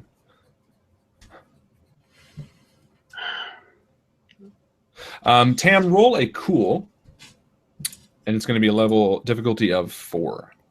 Grade 4, I should say. Fail. Now, if you want, success remember, at my grade. Okay, well, remember, you can do teamwork, Right. you can step up, or you can focus. Well, I'm focusing, but the thing is, I'm trying to cast like a protection spell. I think I can protect him, and that's what I'm doing. I'm meditating, focusing on him being safe, and picturing him being like a falling feather. Okay. And I keep reading this over and over again, and I just keep focusing on him being safe. Okay. Okay. Yeah. It's kind of a coping mechanism, trying to feel this is stressing me out, and I feel like I can have an effect. So, Georgie, you see Tam reading from the book, and you see Mattie sort of stricken with fear. What do? You see him high above you. I feel frustrated that we're not working together. And I look down at Tam. I say, Tam, he doesn't need that. He needs someone to talk to. I know, but I can't get up there. It's too high. Okay, well, maybe if we work together. Mattie. What, yeah? What do you want? What, Georgie? Come over here. Come on. I'm good. Show some pluck. Come on. All right, and I am going to do a pluck roll to see if I can actually get myself over there. Perfect. It's your core trait too, isn't it? It is yes, my it is. iconic trait, yes. Okay, perfect. So, yeah, sorry, no, your iconic or your specialty one is luck. Luck. Remember, whatever one is your whatever trait, you can roll 2d6 for it instead. No, this is my just iconic trait. Right on. Now, I'll give you a bonus die actually too, because he's basically aiding you. Remember, anytime you aid someone, it takes the better of the two anyway. Anytime you aid someone, you can give them an extra die. So work as much as you can on teamwork. Right. Helping someone do something else is going to give you both. You can give essentially 1 die from each person that helps you. So actually, what I would do because Luke is really important to me, and I get that this is really important to me. So I will actually just I will use with pluck being my iconic trait. I can lower my pluck to grade 2, and I can automatically succeed this pluck. Perfect. Let's do that then. So again, I'm looking down and I feel like nauseous, and I can feel it kind of in the back of my throat. And I'm looking up at him, and I'm not prepared for him to jump because I don't know how to, I've never seen anyone die before, but I know that we need to do this together. This is something we need to do so that he'll listen to all of us. And as soon as I can see Mattie coming forward, I stand up and I say, I have an idea. And I run over towards the nearest fallen branch that I can find, a long fallen branch, and I bring it over. I say, George, help me with this. And I say, if we have Mattie hang on to the end and we run it towards the wall, we can push him up the wall as he goes. Kind of like to put, putting pressure against the wood, so it kind of helps him up the wall as he You're goes. gonna stick that up my bum? No, just hang on to the top, and we'll help you up. Like I've seen. Oh, I thought you wanted to stick it up my bum and then push me. No way. Mattie, now's not the time. And I grabbed the log and said, George, help me. I know what you're planning. Okay, I'll help you. Sometimes. We'll do it this way. Okay, let's try it at least. So this way his feet can be on the wall as we push, his body kind of keeping pressure against the wall, so he can almost kind of run up the wall as we're actually just pushing the wood further and further up the wall. Perfect. Georgie's skeptical, but he is going to go with it. Okay. So let's try it. So you can have bonus dice from whoever's going to work together on it. So you can roll a total of 3 die.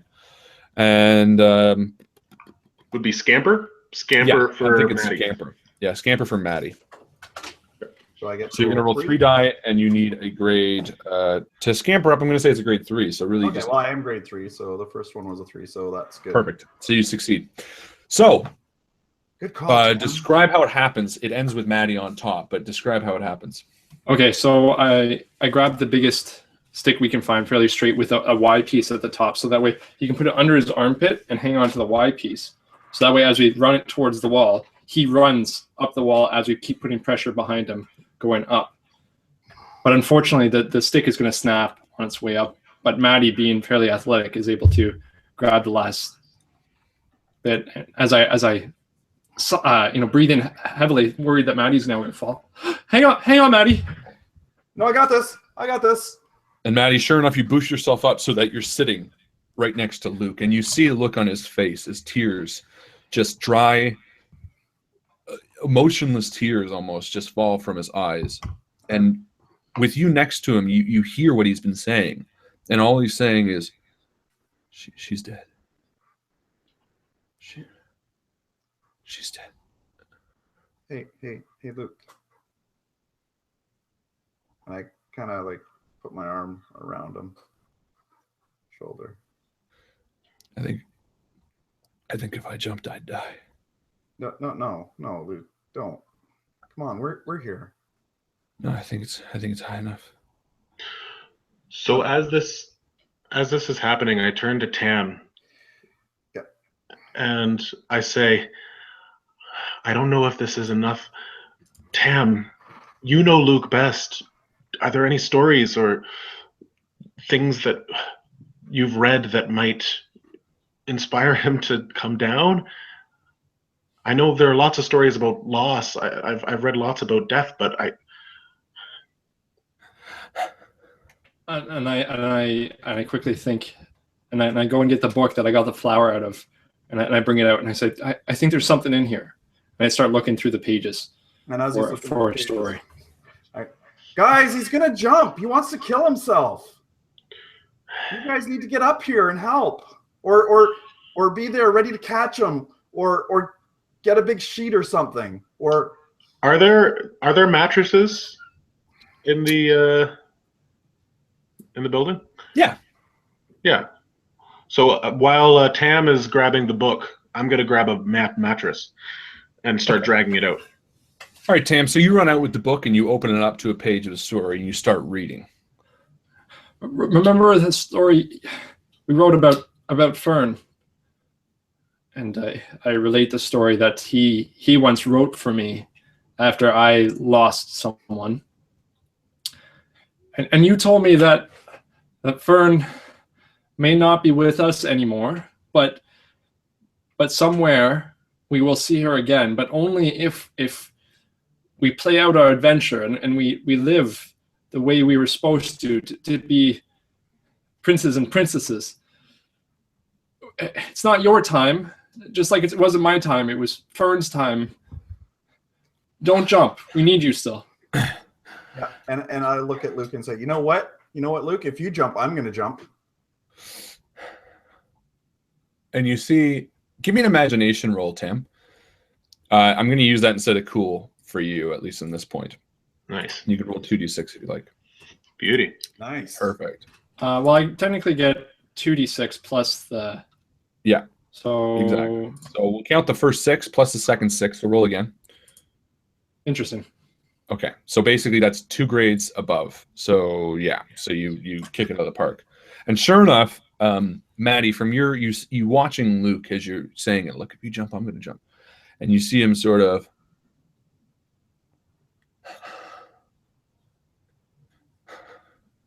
And he looks towards you, Mattie.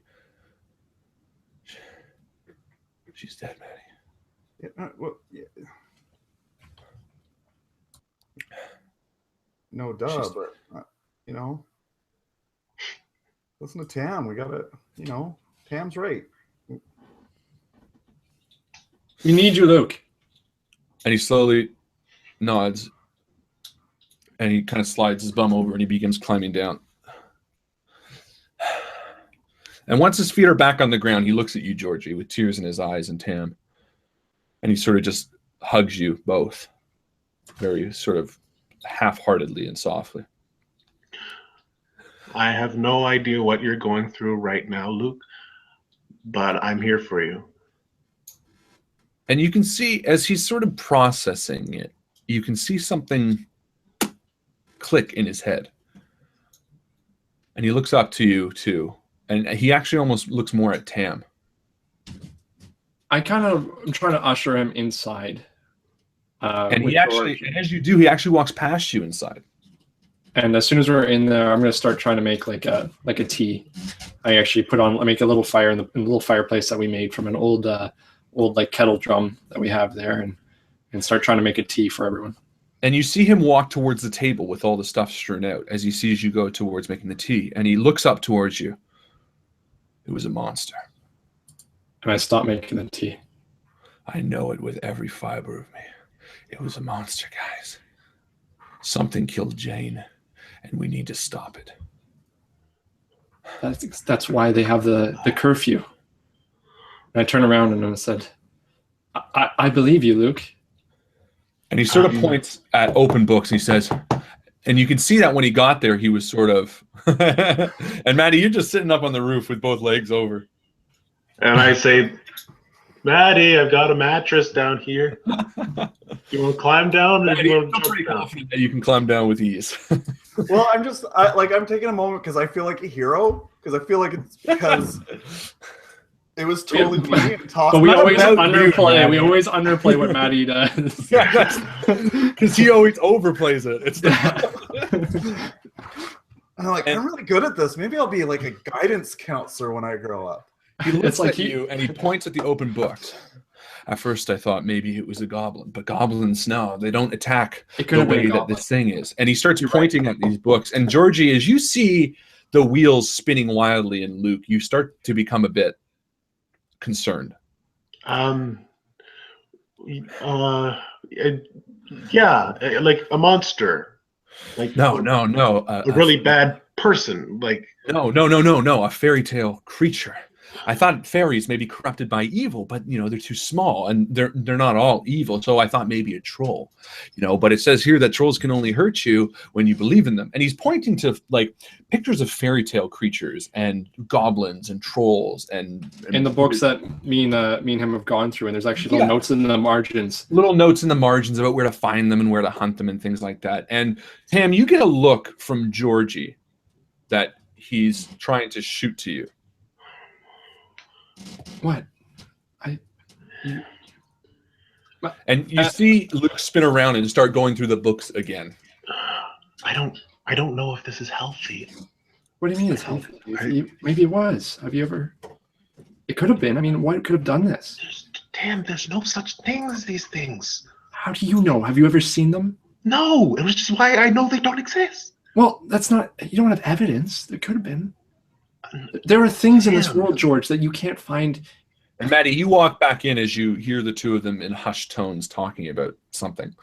If he thinks it's a goblin, then it could be a goblin. How do you know, George? I'm afraid he's got a screw loose, and this is dangerous. And Luke smacks a large book down on the table that catches your attention again. So it's got to be something else, something evil, something darker, something that's in the woods, something that Tam and I haven't categorized yet.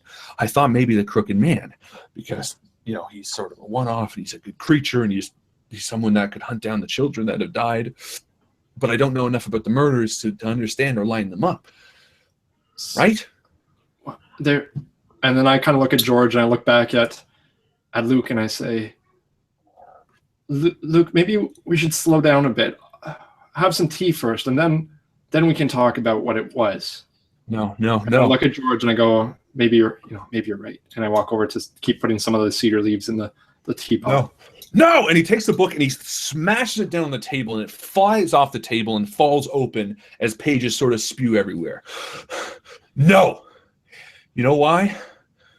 If it wasn't one of these, if it wasn't some creature, and you see just the tears start streaming down, if it was a person, then it's over, guys. I can't go on. I don't want to live if it's that. And I start picking up the pages. Well, maybe. No, it's got to be a monster. It's got to. And I look at Georgie, and I look at this town. Mattie, and I say, it could be. Maybe it was a werewolf. And I start grabbing the pages and hand one to George. What do you think, George? And I hesitantly take. And I look at him in the eyes when I give it the page to him with another creature on the top. And I hand it to him. It's supernatural, guys. It has to be. Do not tell me it's not. And he turns to Georgie and he says, there's a chance, Georgie. There has to be a chance. Because if it's not, and he sort of looks up towards the roof again.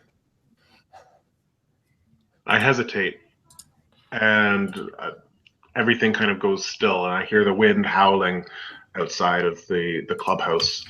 And I look to Mattie, and then to Tam, and then back to Luke, who's hard to look at right now. Well, tell you what, Luke, we're an investigation agency. We're detectives, so we got to figure this out, okay? And we can't rule out any possibilities. That's the first rule about solving mysteries, right? That's right. So we can't rule anything out. So we're going to look into this. You guys look in. What's that, Mattie? Bet it's Ackerman. That creepy old dude that's always like going in around town, he's probably the murderer. No. Well, no. I don't. Unless he is the know. crooked man. We don't. We have and to I grab find a piece clues. of paper out and I say, I think we have a case. We have a case. We have And to you make a see- new case, right? Luke his eyes sort of widen. Yeah. We can do it, Luke. The cool detective agency. We can figure this out. Seeing is believing can figure it out. And I Seeing go is to the file folder, and I pull out the old rusty drawer, and I grab a new blank file, and I walk over to Luke, and I slam it on the table, and I hand him a pen. Yeah. Our next In case. big felt black letters, he writes, "Who killed Jane Lawrence?" on the cover. And he looks up and he says, "This is the only case, guys. This is the only case that matters." We'll find it, Luke. We'll figure it out.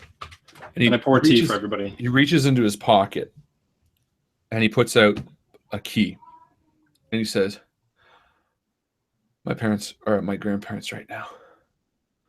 I have to go be with them. But I'm coming back." Do you want us to ride Yeah. with you there? No, go to my house. And he slides his house key across the table. Oh my god, I'm so glad he didn't want us to go with him. Look through a room, and if you find anything, let me know. And he picks up his walkie-talkie off the table, which you could tell he placed there earlier, and he clips it to his belt. "Find who killed her." And you could tell he's about to cry, and he spins out the door and heads to the log to cross the river. And after a second, you hear the water boiling in the pot on the stove. And I pull out the book and I open it up as I pour the tea for everyone. Well, I guess we have to start the case, George. Mattie? Yeah. I don't know how I'm feeling. What do you mean?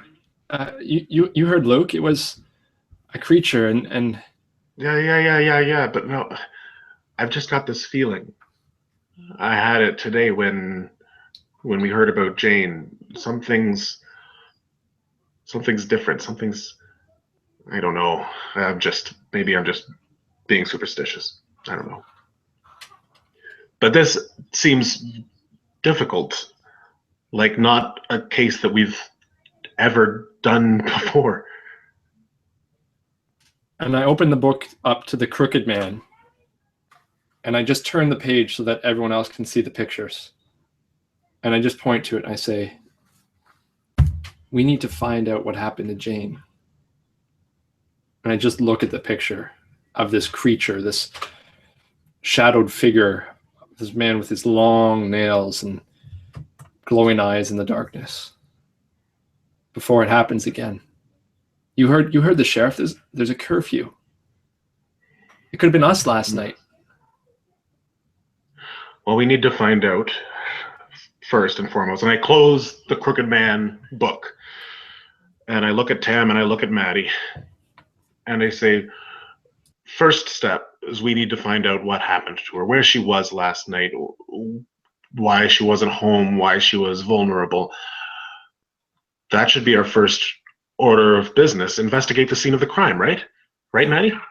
No, well, yeah, but then if we figure out who it is, we'll probably we can catch it. And I'm okay if we use JR as bait. Oh, her face would be. Can you imagine if she heard him say that? JR would lose it. Well, hopefully it won't come to that. Or maybe it will. And I lift up my cup and I say, we should make an oath or something, a pact, a blood pact, to make sure that we don't give up until we find out what happened to Jane, here and now, no matter what. And I grab my cup and I say, for Luke. And I pinprick my finger and I drip of blood into your cups. I don't think that's sanitary. Oh, barf me out. And I stab each of their fingers once. I said, do it now. This is absurd. And I do it. Wait, do we drink our own finger blood or do we drink each other's finger blood? Or you already have your blood in there. Why'd you? Only one drop, George. Why are we drinking blood? Why can't we just shake hands? To finding out. As your glasses clink and you take a deep swig, a feeling of uncomfortable, almost reality sets in. And the wind softly shakes the sides of the clubhouse just a bit as you decide where to go next. There's a curfew. We don't have a lot of time. I look outside. It's still only about 10 in the morning. We got lots of time. Sorry. But no, you're right. There are clouds coming over. We might want to get there before the rain comes. That is very true. There is rain, says Opinion 1000. And sure enough, a crack in the sky. As you start hearing the slight pitter-patter of rain on the roof. Sucks. Okay. Well, what do we need? We need to prepare ourselves. We need fingerprint swabbings. We'll need to have do an entire scan. With, powder and with Scotch tape. We've got some of that here, right? Yeah, you guys have that. You're a detective agency. We should make a kit of all the things we'll need. And I go to where we keep all our supplies. And I get the baby powder that we use for fingerprinting. Yeah. And I put that in our bag and I say, what else will we need? And you open the big broken cabinet box that you found. Yeah. I grab the Swiss Army knife. The one with the even the toothpicks and the tweezers that are And you realize that you also keep extra supplies in an old like dresser out back of the location.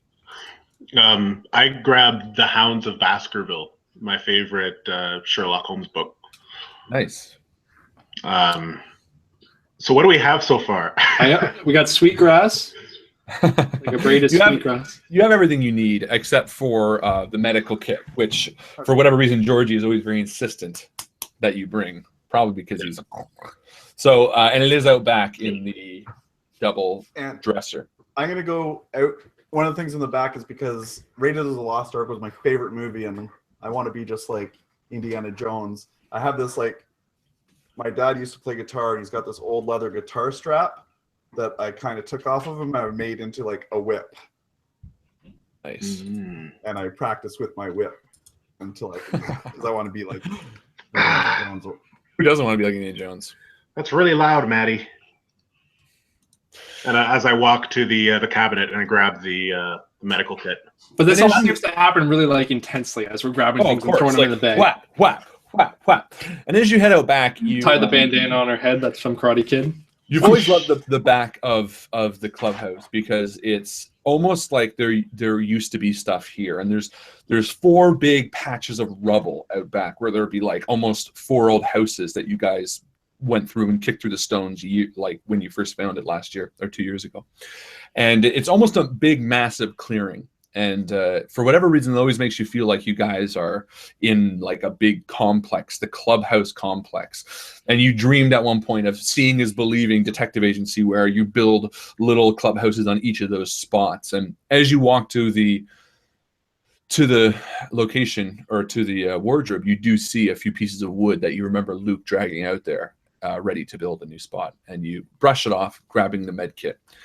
And the 3 of you agree. On what? Well, we gotta go to Luke's house. We gotta go to Luke's. Okay. Now, if they're out at their grandma's, then it's going to be locked. The house is going to be locked. How are we going to get inside? Do we have a way in? Well, we know where Luke keeps his extra key, don't we? Can you give us a key? He totally gave us a key, guys. Well, is that sorry, right. that did happen. Terrible detectives. Well, yeah, we don't have to lock the kids. Narrator, we forget things.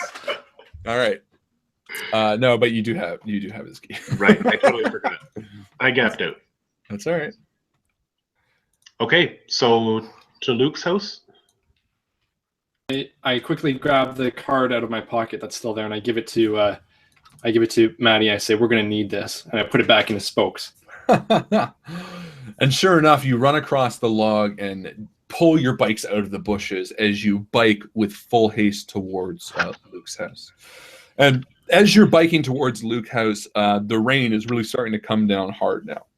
And you can still hear the whipping of your tire as you're pedaling through the rain, but it's stinging your face. The cold January wind is making it almost ice-like.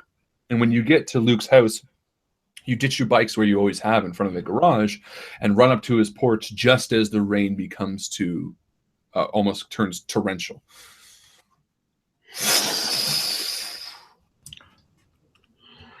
Okay. Take off your shoes. Under the gazebo, I say that. Okay. Or the vestibule. There's a station wagon still in the driveway. It's the one with the wooden sides. It's still there. Do you think they're home? No, he totally said they were at the grandma's. You also know that Luke has Luke's family has 2 cars because his mom and dad both work. It's a good chance to the other one. Yeah, I think they would have taken the sedan. Okay.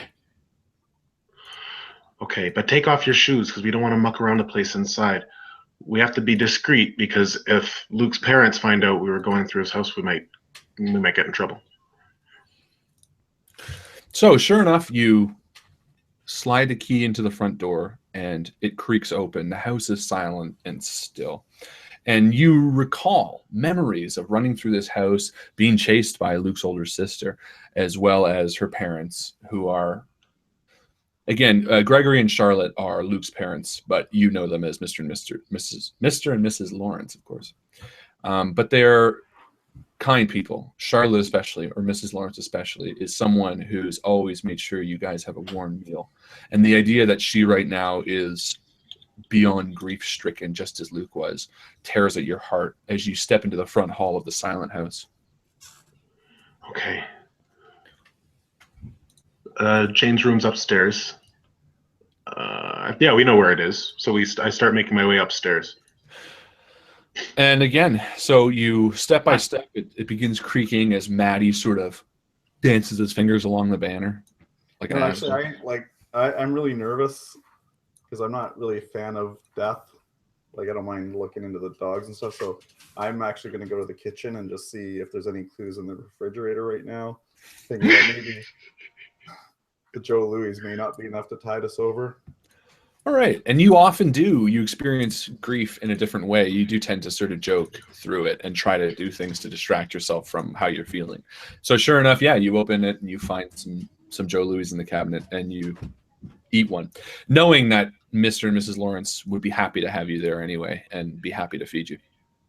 I take my tuning fork out and I start hitting on things and let it ring in the air as I go up the stairs with George. And you begin looking for the vibrations of different things, just keeping it on the wall and listening and going on to the next thing as we make our way up. And I shake my head and just soldier on to Jane's room.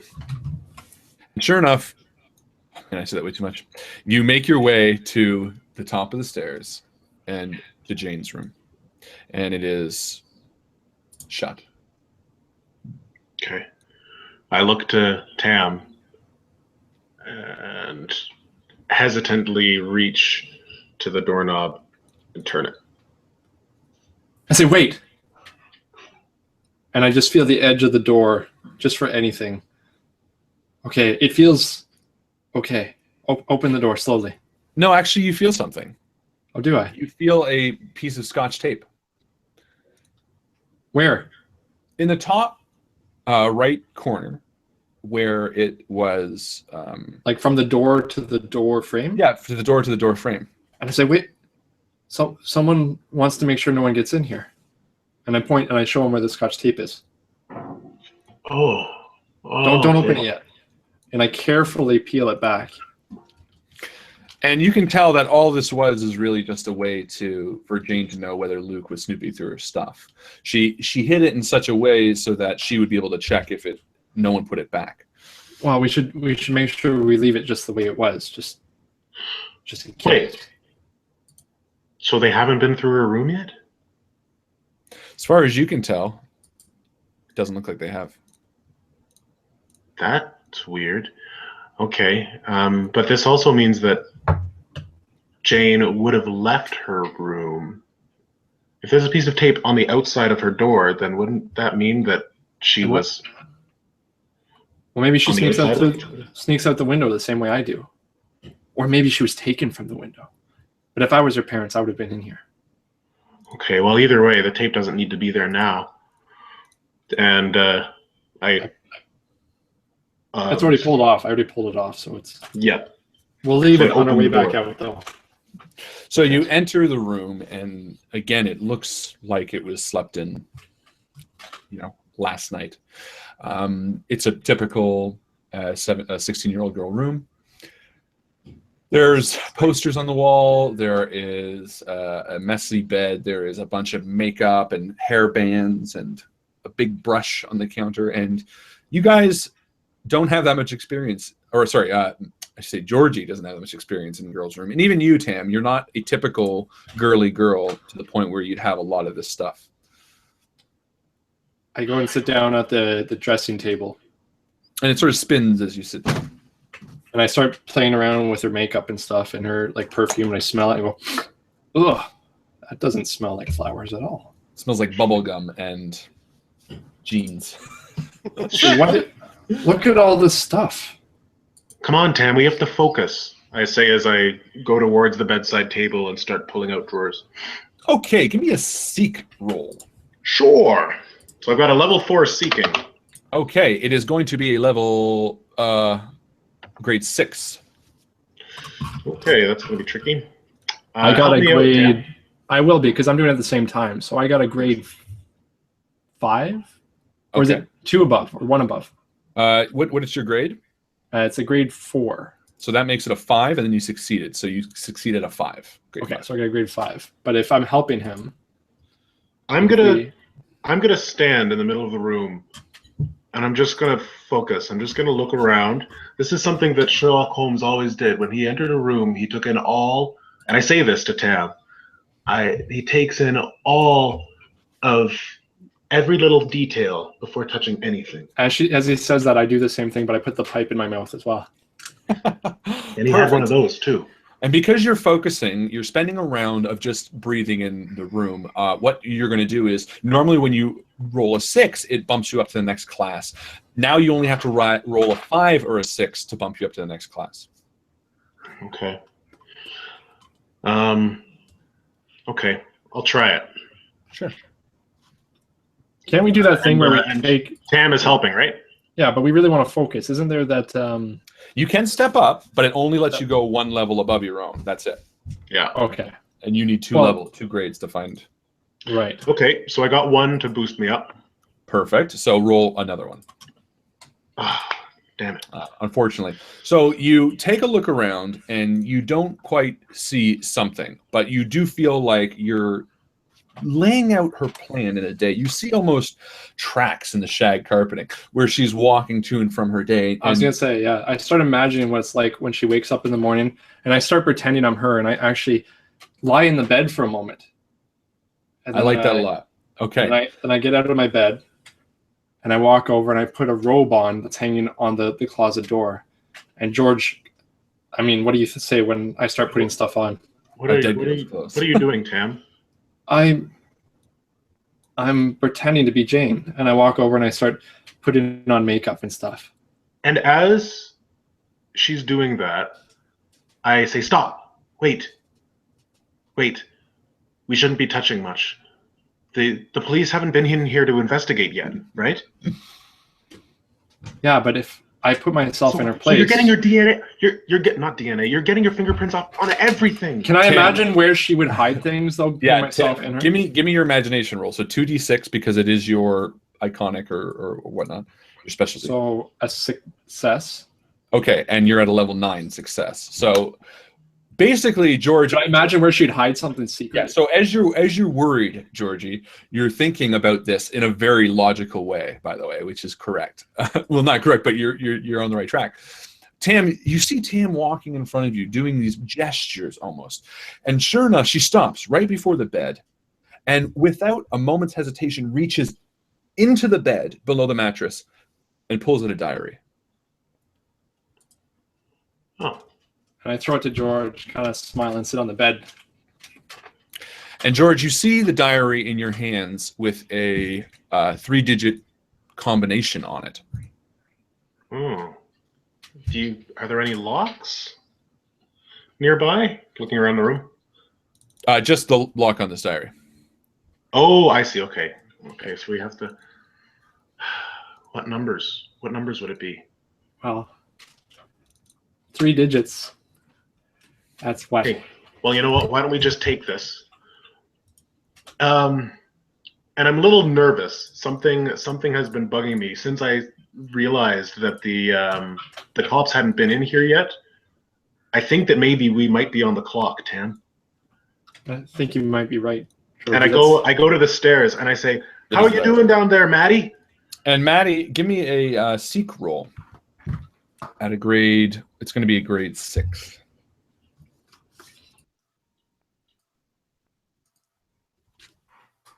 Okay, so that would be performed at my level, correct?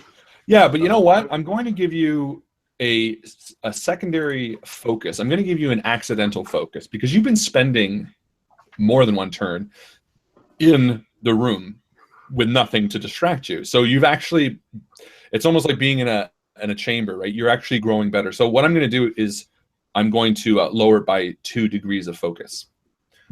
Because you've literally spent 2 turns just sitting in the in the silent kitchen. So that's going to be a success. So you can roll again. Okay. So 4, 5, and 6 is going to be a success for you. Okay, but that's fine. You perform one above. So basically, you perform at a level 4. Okay. So no, you stand in the kitchen and you hear Georgie call down to you. Yep. Good. Actually, I was just, and I'm actually was gonna make my way up to Luke's room actually, because I was actually wondering, because I'm pretty sure he's a big comic fan, and I just want to check through because I'm pretty sure he's got the new Spider-Man where like it's one of the first times Vulture comes back. And I You are a stopped, heartless man. I stopped Mattie. I stopped Mattie at the top of the stairs, and I say, "Okay, we're in Jane's room right now, but we need you to stay on watch. Okay, the cops haven't been here yet. We got a diary." And I hold up the diary and I say, "If they haven't been here yet, I don't know what they're doing. They're not very good police officers that they haven't actually investigated her room." So, And sure enough, as you're talking, you hear now the wheels pulling into the driveway of a car. Did you hear that? We gotta get out of here. Go. we gotta Get go. out of here. We gotta get out of here. And Okay, Tim's we still start in the running room. down the stairs. Close the door. Close the door, Tam. I put So you the run down tape the back stairs. on the door. Okay. But I realize I have her lipstick still. But I put it in my pocket anyways, and I run down Okay. the stairs. Perfect. So you run down the stairs, and as you're sort of standing at the front door, you stop as you see 2 large figures, followed by a few behind, coming up to the porch. Let's get out the back door. Let's go. Yep, I follow So Tam. we run towards the kitchen and clamoring as quietly as we can. So you spin on your heels and you run to the back door, and then give me a imagination roll, Tam. Success. So you stop in your tracks as you look down at your bare feet, remembering your Our shoes. boots. I forgot our boots. And I run to the front to grab our shoes. So give me a scamper Here. roll. Footsteps coming up the. So give me a Walkway. scamper, and it's going to be a level. It's going to be tough. It's going to be like level 8. I'm successful at a level 6, a level 5, or sorry, a level 6. Okay. So you run up to the door, and you sort of fall down onto your bum as you slide and grab your shoes. But you don't have enough time to get back up before you run. You have the shoes in your arm, but you see the door open. Now, luckily, you're at sort of the back of the door, and behind you is the living room. I grab the shoes and I throw them towards where Mattie and Georgie are, except for my pair, which I Okay. keep. And as the door opens up, I just start crying and grab the police officer. Okay, so you fall right into the police officer's arms. Oh, hello. Oh, I can't find Luke. I start crying and sobbing. And I say, Jane was my friend. And, Oh, okay. It's going to be all right. It's going to be all right. And Georgie and Mattie, what do you guys do? So I get my boots and I back up into the kitchen with Mattie, I think. Okay. What do you do, And- Mattie? And like try to hide. I And, actually look at the kitchen and then at where the living room is, and I'm gonna just go stand behind the drapes. Well, the door is right in the kitchen, so you actually, with Tam's distraction, you can slip at the back pretty easily. Oh, okay. Then we totally do Yeah. that. Perfect. So you slip at the back, and Tam, your arms are around this police officer who's trying to sort of claw you off, and your hands are still staying on him. And you hear him say, "Deputy, please help this." And you see a guy come up, and he's fairly young. He looks to be about maybe 20, so maybe only 10 years older than you. And he's an attractive-looking guy, and he kind of comes up to you, and he says, "It's okay. It's all right. Don't cry. Look, my name is Paul, Deputy Paul Hall. Okay, everything is going to be fine." How can it be fine? Jane's dead. It's horrible. Look, it's because of me. I'm sure it's it's okay. my fault. It's okay. It's okay. Calm down. Calm down. I said I didn't like her anymore, and I was jealous of her. And No. And he actually gives you a hug, and he sort of says, "It's going to be okay. It's going to be okay. Look," and he starts leading you out the front into the rain. and he takes off his raincoat and he gives it to you because you're not wearing one. And he says, "Look, it's going to be all right. It's all right." And he puts it around you and he starts walking you towards the police car. But no, my bike. I have my bike here, and I point to where my bike was. I look to see if their bikes are still there. And he sort of looks, and they are still there. So before then, I wouldn't point over to them. I say, I'm fine. I want to walk home. And he turns to you and he says, "Are you sure? Are you okay?" Jane loved the rain.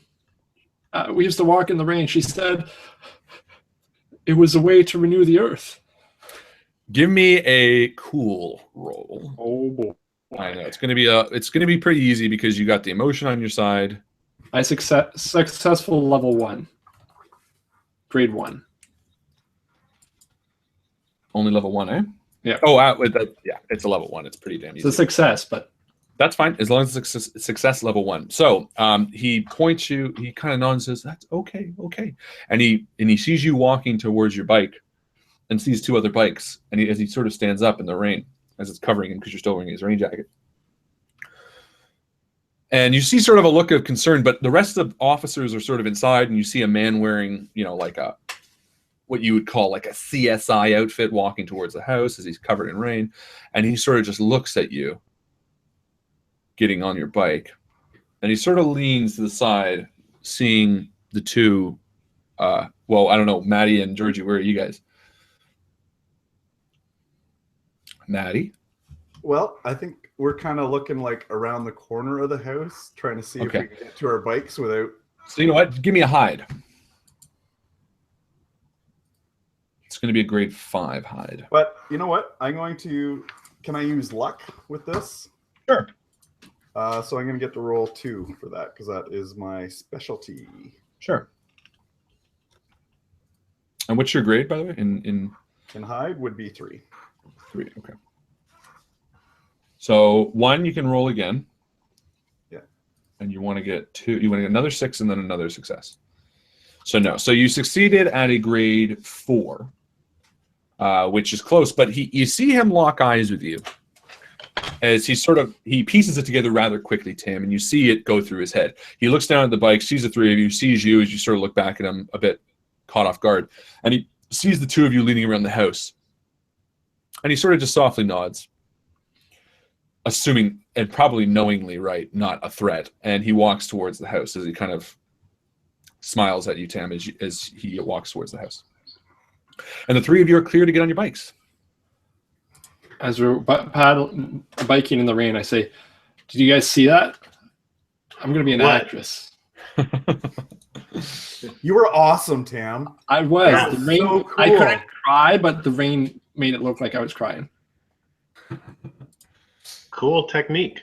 Right? You totally saved us, though. I know. It was pretty awesome. And I start biking in the rain. We got to get you're biking, we got to get that diary open. Coming over the radio. Guys, can you hear me? Guys, it's Luke. Over.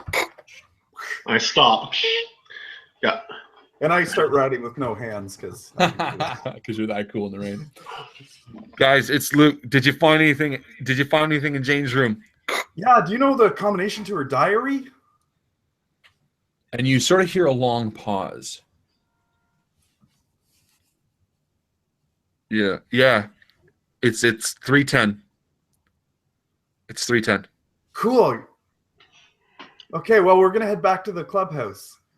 You know the Cool Kid Detective Agency? Yeah. Okay. Luke, why do you know her combination? Over. Don't worry about it, Tam. It doesn't matter. We got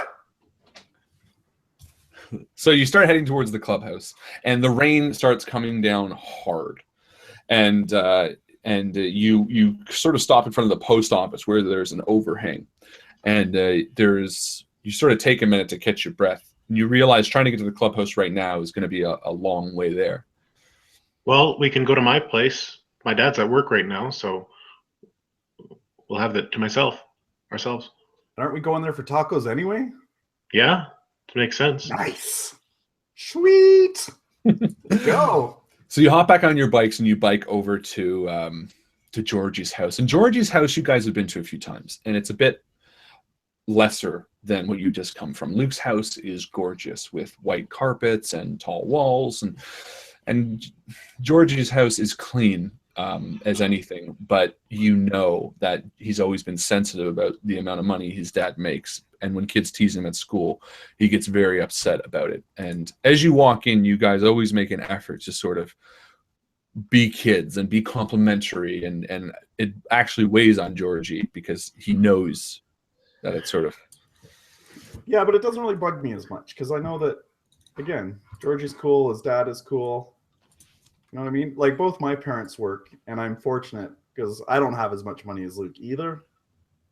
And it's only because both my parents work that they can do that. If there's only one, then we'd probably be in the same position as Georgie. So, for sure. And sure enough, you get up to Georgie's house. Yeah. Sure enough. So don't mind the empty cans. My dad hasn't cleaned up since last night, and I opened the door hesitantly. Sorry for any mess, guys. Hey, you know what'd be cool though? You got any string? Because we can totally make these cans into one of those phones, and we can use it at the agency to like talk to each other. Or have you ever made romper stompers? Oh, that's cool. Yeah, we can use them as like Make romper stompers. stilts. What's a romper stomper? I say as I open the door and usher them in. You take one of these bigger cans and you put a rope through it so that way it's stuck to your feet, and you can make a bit loud noises and you're taller. Oh, yeah. Yeah, let's make those. And I go to the TV room where there's a couple tall boys, and I grab them and they're empty, and some twine. I hand them to Tam. Yeah, some twine and. Why don't you open the diary while I work on this? Okay, well, are you guys hungry? Do you want some food? I can make us some peanut butter jam. Oh no, you know what? Don't worry about it. I got all these Joe Louis here. You took them. We have them at the clubhouse too. Oh, okay. I always have them with me. So while Tam is working on the what are they called? Romper stompers. Romper stompers. You can tell that Tam's working on them as a bit of distraction herself, and the three of you are sort of pretending not to be bothered by any of the stuff that you've been going through. And you sit down, Georgie, with the diary. Okay, 310. Now I punch in the three numbers, and yeah, I see if it opens. And it does not. 310 does not open, guys. It's not the right combination. I try it backwards so that it's 0, 1, 3. Yeah, and nothing. Guys, it's not opening. That's bizarre. Why would that work? Can we get Luke back on the walkies? Yeah, let's try. Sure. Try. Let's do luck. There you go. All right. Well, I will do that. Perfect. So again, performs at my level. So Which was level 3, grade 3. Sure, we'll say that's enough. So you, after a few seconds, you buzz Luke and you're, hey guys, what's up? Yeah, the combination's not working, Luke. Are you sure that was it? Like, how many times have you been into this diary? It was. She must have changed it. Damn it. I'm sorry, guys. Can you pick it? Well, do you know what her favorite number was? No. Can you pick the lock? And you look down at it, and you do notice that there is a hole that might be possible to pick. Well, I have a little bit of skill with industrial arts type thing. Lock picking is actually juvie. It's groovy? No, juvie. Oh, right, it is. Juvie. Hmm. And Luke says, look, I got to go, but if it's not 310, I don't know the combination. Sorry, guys. Okay. Okay. I've never been to juvie. We both look Georgie, at Mattie at the same time. But Georgie, you have read books from how to pick a lock and stuff like That's that. true. I have read books about You it. do have the highest skill in juvie. Oh, really? You have it too. And it's true. And because you're a nerd, your study traits get 2d6, so you actually have 2 chances to get. Oh, I did not know that. Now, Okay. you look at the lock, and it seems very difficult. Like it would take at least a grade 6 to achieve. Yeah. There's like 719 combinations or something. Well, he would be picking it, not forcing it, right? Well, hold on, guys. 729 combinations. I go into the side of the house, which is like it's like an open garage. So there's like a roof, and then but there's no car there. And I go into my dad's toolbox, Mhm. and I just open it and I look in, and I don't know what would work, but I feel like this is something. Yeah. I bet that hammer would work. Sure enough, it seems small enough. And Mattie, you do see a hammer there as well. Yeah, And so you just sort of- take the biggest hammer I can find and be like, this will do it. You grab the biggest hammer you could find. Okay, yeah, that might work. And I'll just start smashing it. Okay, so Georgie, you're about to sort of try to pick it, but instead Mattie grabs the blunt instrument and smashes it. Is this what I'm following? Is this what's going on? Yeah. Okay. Watch your fingers, Georgie. As you smash it, you see the splat of ink come out, and Cool. immediately Booby it comes trapped. to you. It literally booby trapped. Booby trapped. See, you totally could have got that. I saved you Damn it, again. Mattie! And sure enough, the first page, there's only 2 pages in it. Most of them are ripped out, and one of them is now covered in ink. Oh man, what? What is? What are these numbers? I will post it for you. However, you scroll to the back of the page, the back of the book, and luckily, the only other page that seems to have writing on it is still readable. If How would she even keep this diary? Well, again, it looks like it was full at one point. It's just been torn out over time. And if one of you would like to read this, we'll say Georgie, I guess, because he was there. If you can read that. Whoa. It's dated January 22nd. It says, well, fuck Sally then. Whoa. I don't know why I got it in my head. Shut up, Matt. I don't know why I got it in my head that she wouldn't suddenly start to give a shit about me or my life. But obviously that's not the case. I think she just cannot stand it if I'm happy, like she's only happy when I'm miserable. Whatever, I'm done with her and this fucking town. Sally Castles can fuck off and die. Well, it sounds like Jane. Sally Castles. Who's Sally What do we know about- Castles? Yeah. Now, Why don't she's you give one me of a- the people that died? Why don't you give me a book learning? Wouldn't it be like a cool? Because it's how many people we know, right?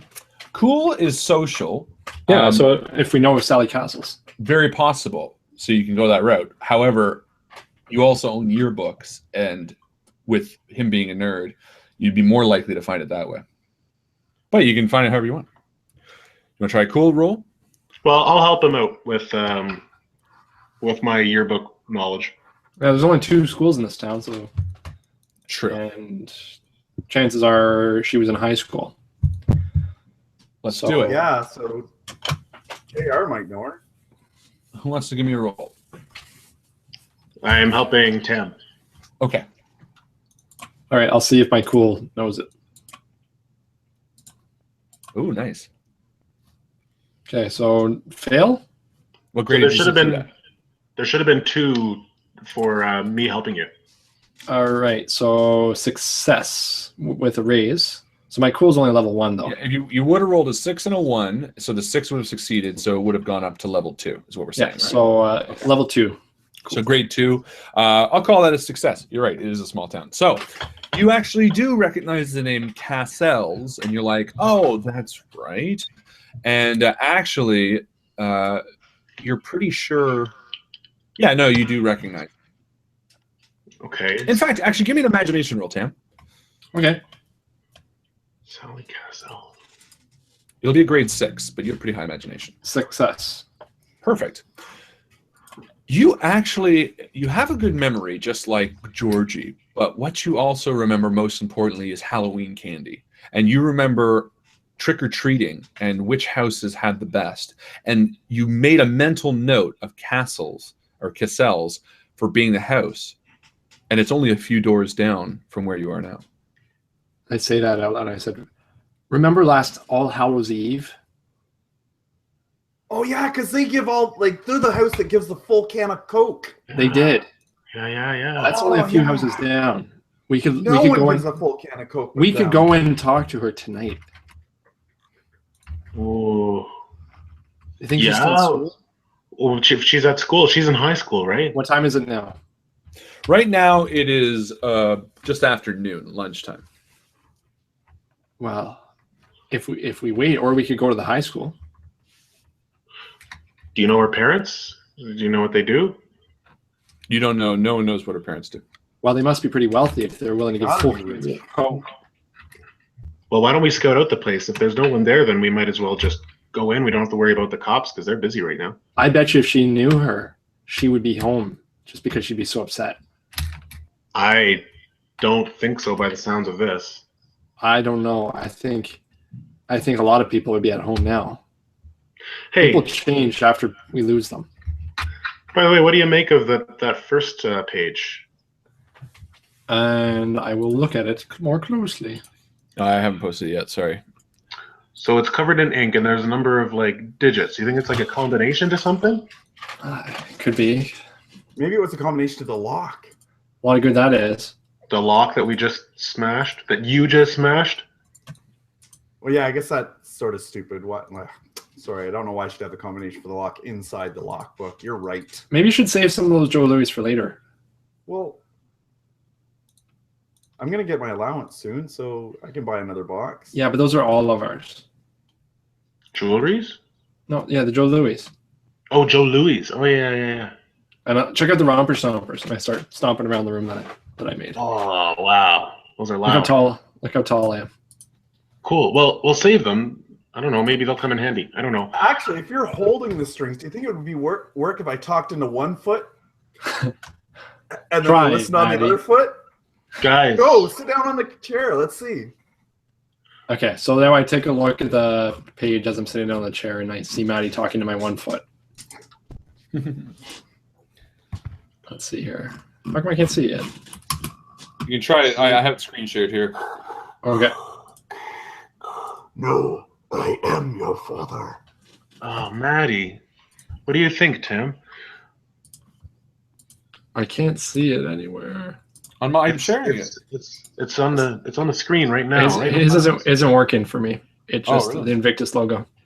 So it looks like there's an A at the start. I don't know if it's going to be a word or something else, but it looks like there's question marks at the bottom. Like she's trying to figure something out. Like, is it her handwriting? I compare it with the other. Yes. Oh, I see. And it has an A at the beginning. It looks like an H after maybe.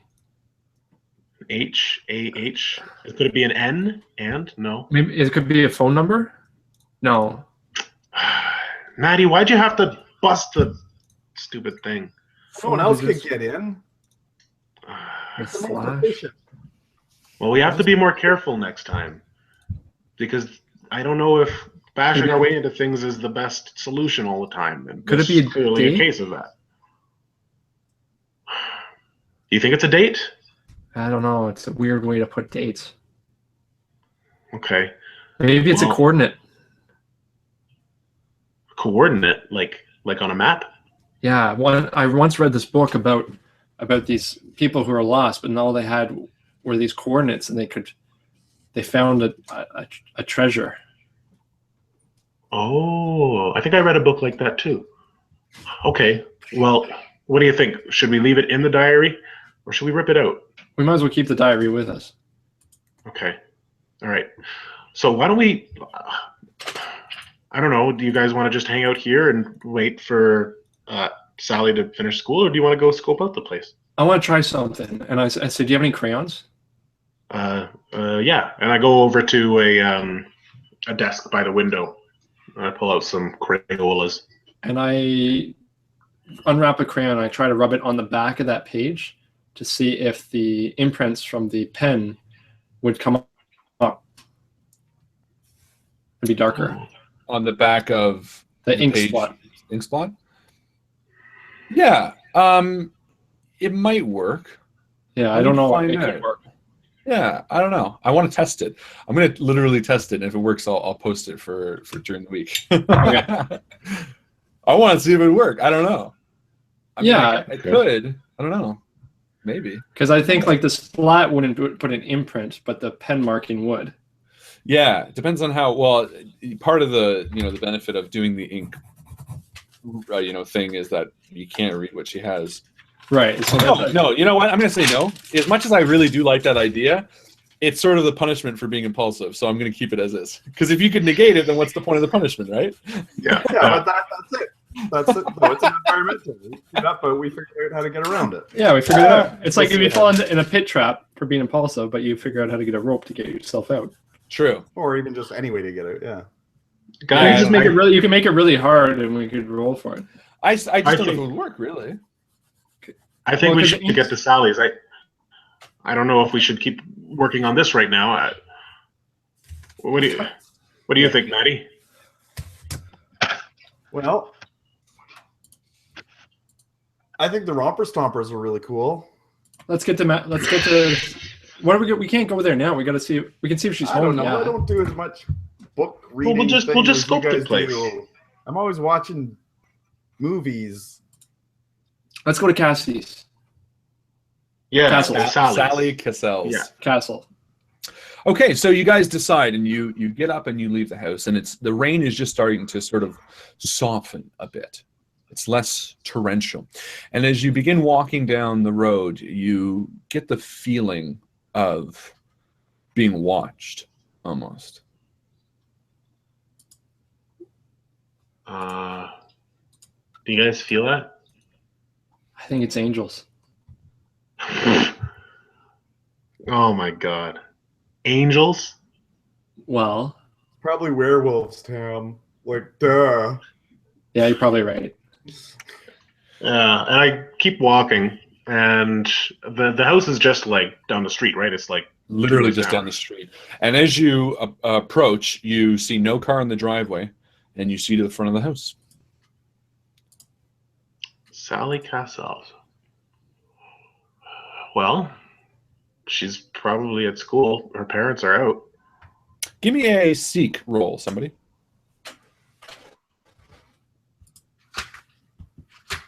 Okay. All right, I'll do it. Success at great. a fourth grade. Oh, perfect. Okay, so you stand there for a moment, just kind of staring, and you see a figure pass by one of the windows. Someone is home. Look.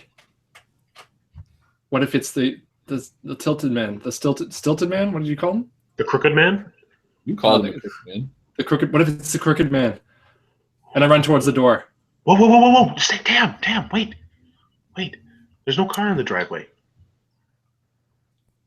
Yeah, there's someone up there though. Yeah, if it's the crooked man, do you really want to go knock on the door? No, not at all. I don't know what I was thinking. Okay, maybe we should look in through a window. Just to make sure, because it might just be one of her parents. That someone else took the car. Is it the second floor? It is the second floor. Is there like an awning or anything that one of us could climb up? Yeah, sure. There's like vine at the side that you could climb if you really wanted to. Mattie, could you get up there? Why don't It'd be we a just go muscle in the test. back door. Wait. The back. If we go around the back, do they have like a back door, or is it like the sliding back doors? Or... It's a porch with a sliding back door, Okay. like a glass door. So I'll show them. Cause first I'll look, because you know how people put the hockey sticks in the doors? Yes. They didn't really do that in the 80s. That came out slightly after, No, because they were just used locked to their doors in the 80s. No, that's what I'm saying, because we used to just be able to shake them, and if you shake them and shake them and shake They them, get off then the track. it'll just unlatch eventually. Okay. So you approach the back door, and there's a hockey stick in it. It was the first time. 5 murders. No one risks anything. Okay. So we could climb the vines and look in through one of the windows. Give me a high Or- roll. We're gonna say it's gonna be at a level 6. I don't think we're just on the street, aren't we, right now? Like kind of This looking at is- the house. Well, that's the We thing. went This- around the back. Well, you went around the back too, right? This is just whoever is in home casually looking out the window. Hide is a success at a level 5. Okay. Success level 3. Okay. All of us, eh? Yeah. Success level hide. Success level 2. Okay. Continue. Okay. What if maybe we do what Tam was going to do first, like knock on the door, but then like one of us knocks on the door, and then the rest of us hide, and then the other one just like Nicky Nine Doors kind of. And see who it is. Yeah, because if it's the parent, then that's okay. But if it's the crooked man, then he's not going to open the door. Good idea. Right? Okay, let's do that. But what if he does open the door and then like he's got us? No, we're not going to wait around, Matty. It's Nicky Nine Doors. We're going to run away and hide. We'll see who opens the door. Right. Yeah. Okay. Okay. So like I go to the like bushes in front of the house. Okay. And they've got some good hedges, like close to the sidewalk kind of. Yeah. And like I duck down. Okay, so which one of you is going to do it? They're already touching their noses. Why? I don't even get this. This doesn't make any sense. You, Why- Georgie. why- You know the rules, Georgie. Ever since you went to camp, Mattie, you've just been doing that. You can't just bring in the. Wait. Why? Wait. While you're there. What are you doing? What What are you doing, Mattie? And then I punch him in the shoulder. Oh. Oh, the oh. Georgie. And I grab a flower off the ground and I put it behind his ear. Just in case it is the crooked man. Well, I'm just gonna knock on the door. I'm gonna run. I'm gonna run back here. Yeah, but just in case. And I put the flower behind his ear. So, Georgie, you slowly approach the front door. And step by step, you start feeling the house almost as if something again is watching you. And as you reach out, your muscles tense, ready to pound the door and run to the bushes. And just before your knuckles touch, the door swings open. And a very pissed off looking 15-year-old stands there. What the fuck are you doing? Oh, it's the crooked man.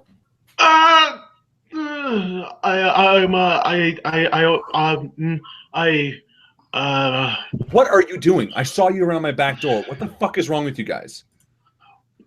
I'm sorry. I was just calling to just wanted to check on you guys. And she looks I don't behind know. at the two bushes like, get out of my fucking bushes, you creeps. Oh, is this Sally? Do we know this is Sally? You don't know Sally, I don't think, by person, do you? No. She goes to a different school. I don't think you'd know her. We step out from the bushes, kind of Based on the age, casually. what the fuck do you guys want? We want and then I kind of just get this surge of, I guess, bravery or courage, and I say, we would like to speak to Sally. Can I do a pluck roll? No, I think that would be cool. Okay. In that Cool. case. Cool roll. I try to give him. I put my pipe in my mouth and I stand beside George to kind of help him. Okay. And I stay squatted in the bushes thinking maybe she only saw Tam. So I get 2 more die? Or just 1 more die? You get a total of 2 die, but I'm pretty sure because you're a nerd, you have a negative to all your cool rolls. I think so, yeah. Okay. What do you mean nerds aren't cool? Okay, so 1's going to level up. Yeah. So roll again. So I got a level 2. Cool. Oh, sorry. No, it won't level up because it's a -1. So you have a 5, so it's going to be a whatever your level is. I think it does level up, though, when it's a 6, because you can't get higher than a 6. It's the only way that you can really succeed. No, but I'm saying because your cool is at a -1. Yeah, right? I think that it doesn't count for sixes. That's what he's saying. Well, then I can't. It's like getting a natural 20 on a 1d20 and then saying, well, you got a -1 without weapons, so you don't get the critical success. Well, but if you focused, it would mean a 5 or a 6, meaning a 6 could work with a 5, right? Okay, fair enough. I'll check into that, but we'll leave that for now. So we'll say that it levels up. So a cool of 2. Yeah. And what did you ask her, sorry? Oh, you want to speak to Sally Cassell. We'd like to speak to Sally. So she sort of looks you up and down, and she looks at Tam with her pipe. And she leans over to Matt in the bushes. She says, Will you get out of my bushes, you fucking creep? And she turns back to you and says, yeah, I'm Thing. Sally. What? We'd like to, and I look to Tam. We'd like to talk to you about the disappearance of Jane. Jane's fucking dead. Dead. Yes. Yeah, we know. And I walk in. I try to walk in like in front of her and say, "Should we talk in here?" As I try to walk past her. And she just puts her hand out between the door, her and the door, and says, no, what do you want? We heard that you and Jane were having some you had some differences. And we just want to know what you think about her being dead. Did you kill her? Mattie, shut up. And she leans over. What the fuck is wrong with you? Why are you guys here? Why are you asking these questions? Who are you? We're from the scene is Believed Investigation Incorporated. We're friends of Jane's brother. We just really want to help. Anything you know, anything you can do would help. She looks to you, Georgie, in the center. Fine, come inside. You two can wait outside. Oh, I need them with me. No, your friends are creeps. I whisper into Georgie's ear, she could be the crooked man. She's not the crooked man. Okay. Let's see, hold on. All right.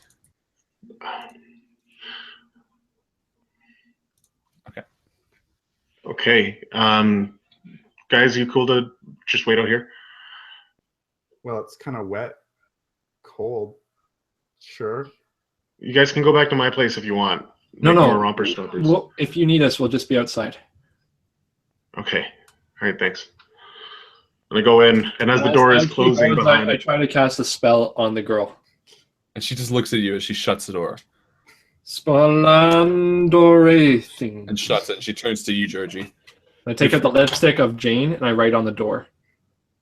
Oh my god. Just a so she glyph. turns to you, Georgie, and she's like, your friends are fucking weird. let's. What do you want? Well, can we sit down? Is that it? That's what you do, right? Can we? I don't know why you're here. I don't know why you're asking about Jane. Jane's my friend and she died. Yeah, I know. And Jane, before she disappeared, she said that she seemed angry with you. She said something about Sally Castles. I don't know. Luke isn't here. If Luke was here, then he'd be able to tell it better. Who said that? Who said that? Who said what? Who said that I wasn't talking to Jane when she died? That And you sorry, were talking to her. I didn't know that. Or whatever you just said. Sorry. You guys want to look into the window? Either that or if they have like a mail slot on the door, we want to open it and listen at the Her bottom of back's the to door. the door. So you can do either. Well, you can do the look into the window. You can try the slot, but it might be creaky. I'll try this. I'll try the slot. Okay. I'll do it. Okay, roll a hide. Success. At what grade? Second grade. Okay, no. She turns around and she goes, fine. And she walks to the living room. Sit down. Okay. And I sit down. I say, I'm really sorry to bother you. But if you can answer my questions, then I'll be out of your hair and me and my friends will just leave. Okay. What are your questions? I want to know, what was your relationship with Jane? I mean, obviously you guys knew each other, and I'm wondering why you're not at school right now too, but She was my friend, okay? And I left because I couldn't stop crying in class. so you really liked her. You were good friends? Yeah, she was my best friend. So this would be really hard for you then. I'm sorry. Yeah. So do you know anything about where she might have gone, like why she would have disappeared last night? Like, was there anything happening in the town that her parents weren't supposed to know about? She didn't disappear. They fucking found her. Dead. Yeah, but why wasn't she safe in her room? What are you, like a cop or something? And her eyes get very slitted. I'm not a cop. I'm not a I don't cop. get why you're asking all these questions. What does it matter to you? Did you even know her? We're friends with Luke, okay? Luke is devastated. Luke is really hurt right now, and he wants to find out what happened to his sister. There have been murders that have happened in the past weeks. You know about them, and people aren't doing anything about it. The cops in this town are useless. And I just want to help Luke, okay? I just want to find out what happened to his sister because he's really sad. Fine. And who do you think killed Jane then? We don't know. I don't know. We have too little information right now. That's why we're here. We want to know more about Jane. We want to know more about her friends and her, I guess, relationships with people in the town and who might have had a cause. Do you know anybody that would have a cause to do this to her? So give me a roll. Typically, this would be cool. If you can justify it another way, I'll take it. But I'm not going to buy pluck because pluck to me is very willpower, sort of spirit. Yeah. The only thing that I can really think is book learning because I would be taking some cues from what Sherlock Holmes would be asking. What kind of questions? Like trying to find a motive. Book learning, I would totally agree for the questions to ask, but to her response to them, I wouldn't give it to book learning because it's entirely dependent on how she would take you. You know what I mean? Gotcha. What about country club? You could try country club, but you have a 0. I'm not going to try country club. No, it's going to be cool. It's going to be cool. It's going to be cool, but you can step up if you want to automatically get a grade 2 in cool because this isn't necessarily time dependent. Well, maybe a bit. Can I try just one round of focus? You can, but you'd sort of be sitting there for a round. Okay. So, well, I mean, I've asked her like these questions. You can justify it. Like if you're like, can I use the bathroom or something? I'll give it to you that. Oh, that's a good idea. That's a great idea. But it can't be that idea because I just gave it to you. No, I'm just okay. So I say, sorry, just let me gather my thoughts. Sorry, I'm a little... And I'll give her that, you know, she's sort of sympathetic as well. And you do see that, like her makeup has been wiped off, but there are very slight, faint streaks of makeup in the corners of her eyes. Okay. From where you can sort of feel it. All right. So I get a... So 5 or 6 will succeed at upping your cool. 5 or 6 will succeed. So just a 5 then, because... No, we'll count 6 again. Well, I guess now it would only be a 6 because if you rolled a 5, it'd be a 4. So only the 6 now. So focusing didn't really. So no. So a grade less. I think she feels that you're being genuine in your inquiry, but she feels no need or no obligation to you. Right. And she kind of looks down at you and, ooh, you got a 0, right? Yeah. Okay, so her eyes kind of get this like really bitchy glow to them. And she goes, oh, I know you. You're that kid whose dad is the fucking janitor, isn't he? That's you, isn't it? Is this what you do in your spare time? Is this how you help pay the bills? Can you just answer the question, please? This is pathetic. I'm not going to answer your fucking questions because I don't know who you are. You're not a cop. I don't even know why you're here. Fine. Friends on the lawn?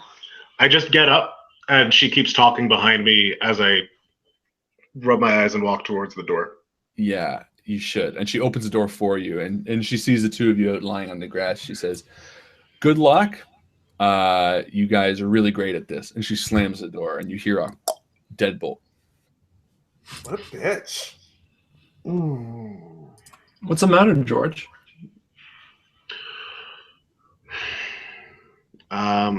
Nothing. Nothing, guys. I don't think she's the crooked man. I think we should go to the clubhouse. Just gather. And you hear the walkie-talkie click on. Guys, it's Luke. guys, where are you? We're lining the Where?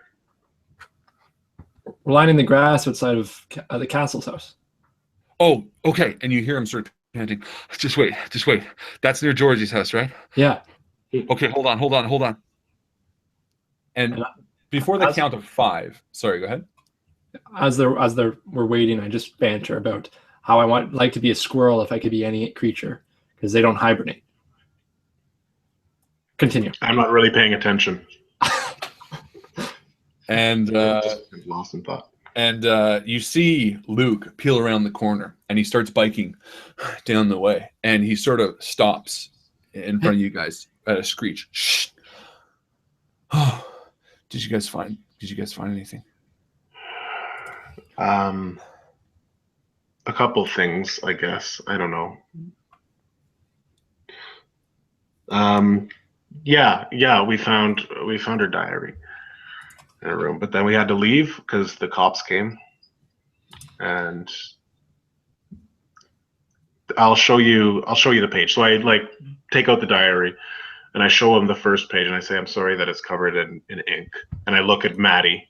And I kind of use my coat to kind of cover them because of the rain and the drizzle. Mm-hmm. I grab the flashlight out of the backpack so we can still see it. And Luke looks down at it. And he says, this doesn't make any sense to me. Does this make any sense to you? Not yet, but we're working on it. We tried speaking to coordinates.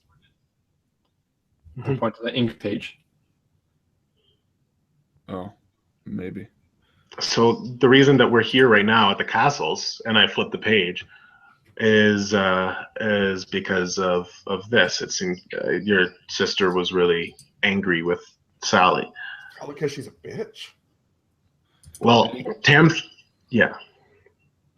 And he sort of like looks like over her? the page, and he's like, Sally.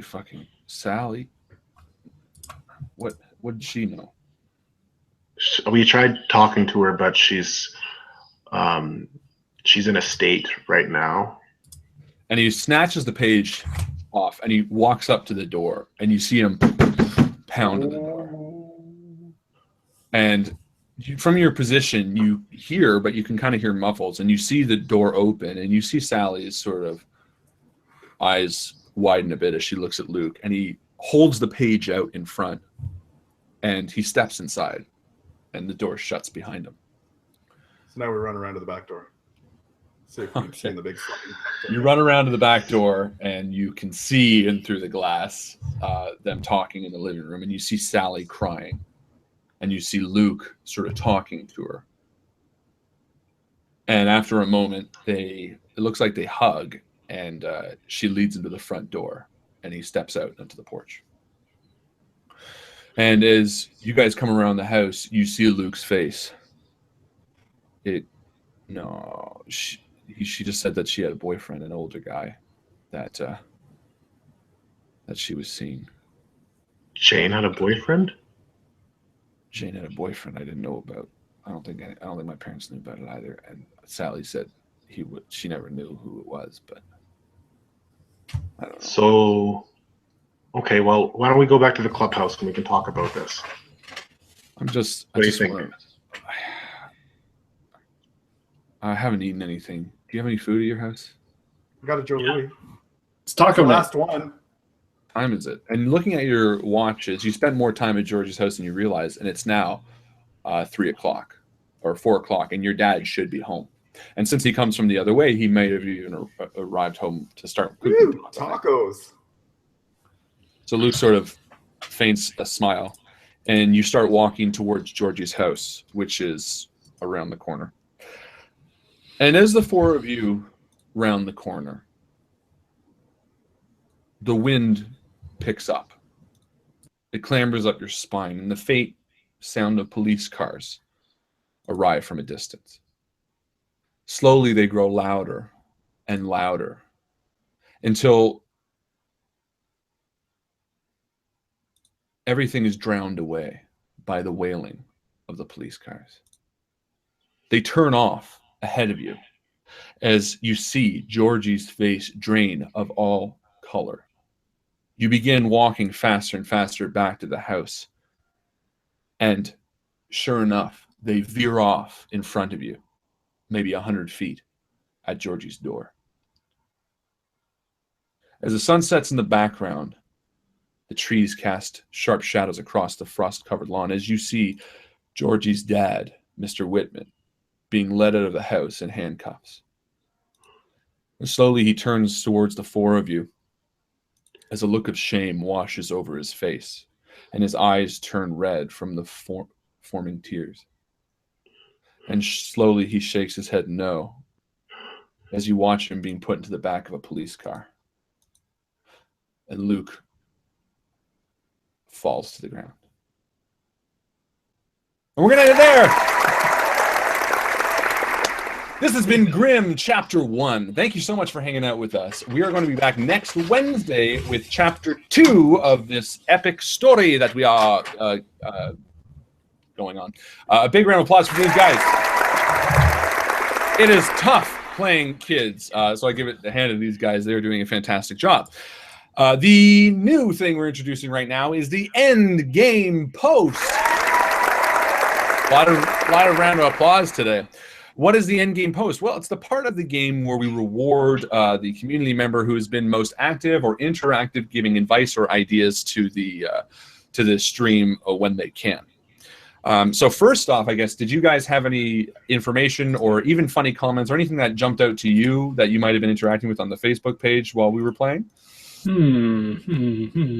know there were a lot of comments, and mine aren't loading right now, unfortunately. Yeah, no, I was going to say it was Mark Lane. There was talked about telling that you're with Luke on the roof was where I got the idea about telling that I jumped as well. But Lorene also had a lot of really good comments and helpful advice along the way. I think Mark's pictures that he uploaded too are very helpful just to set the mood as well. Oh, did he upload pictures? I didn't even see them. Yeah, the Crooked Man and also the Dummy Gorgon. Very cool. Well, then, why don't we give it to Mark for that? Because he was the one who said that if you tell him, you'll jump with him. Along those lines, yeah. Okay. Well, what he actually said was, if you go underneath and say you can't do it without hurting one of us.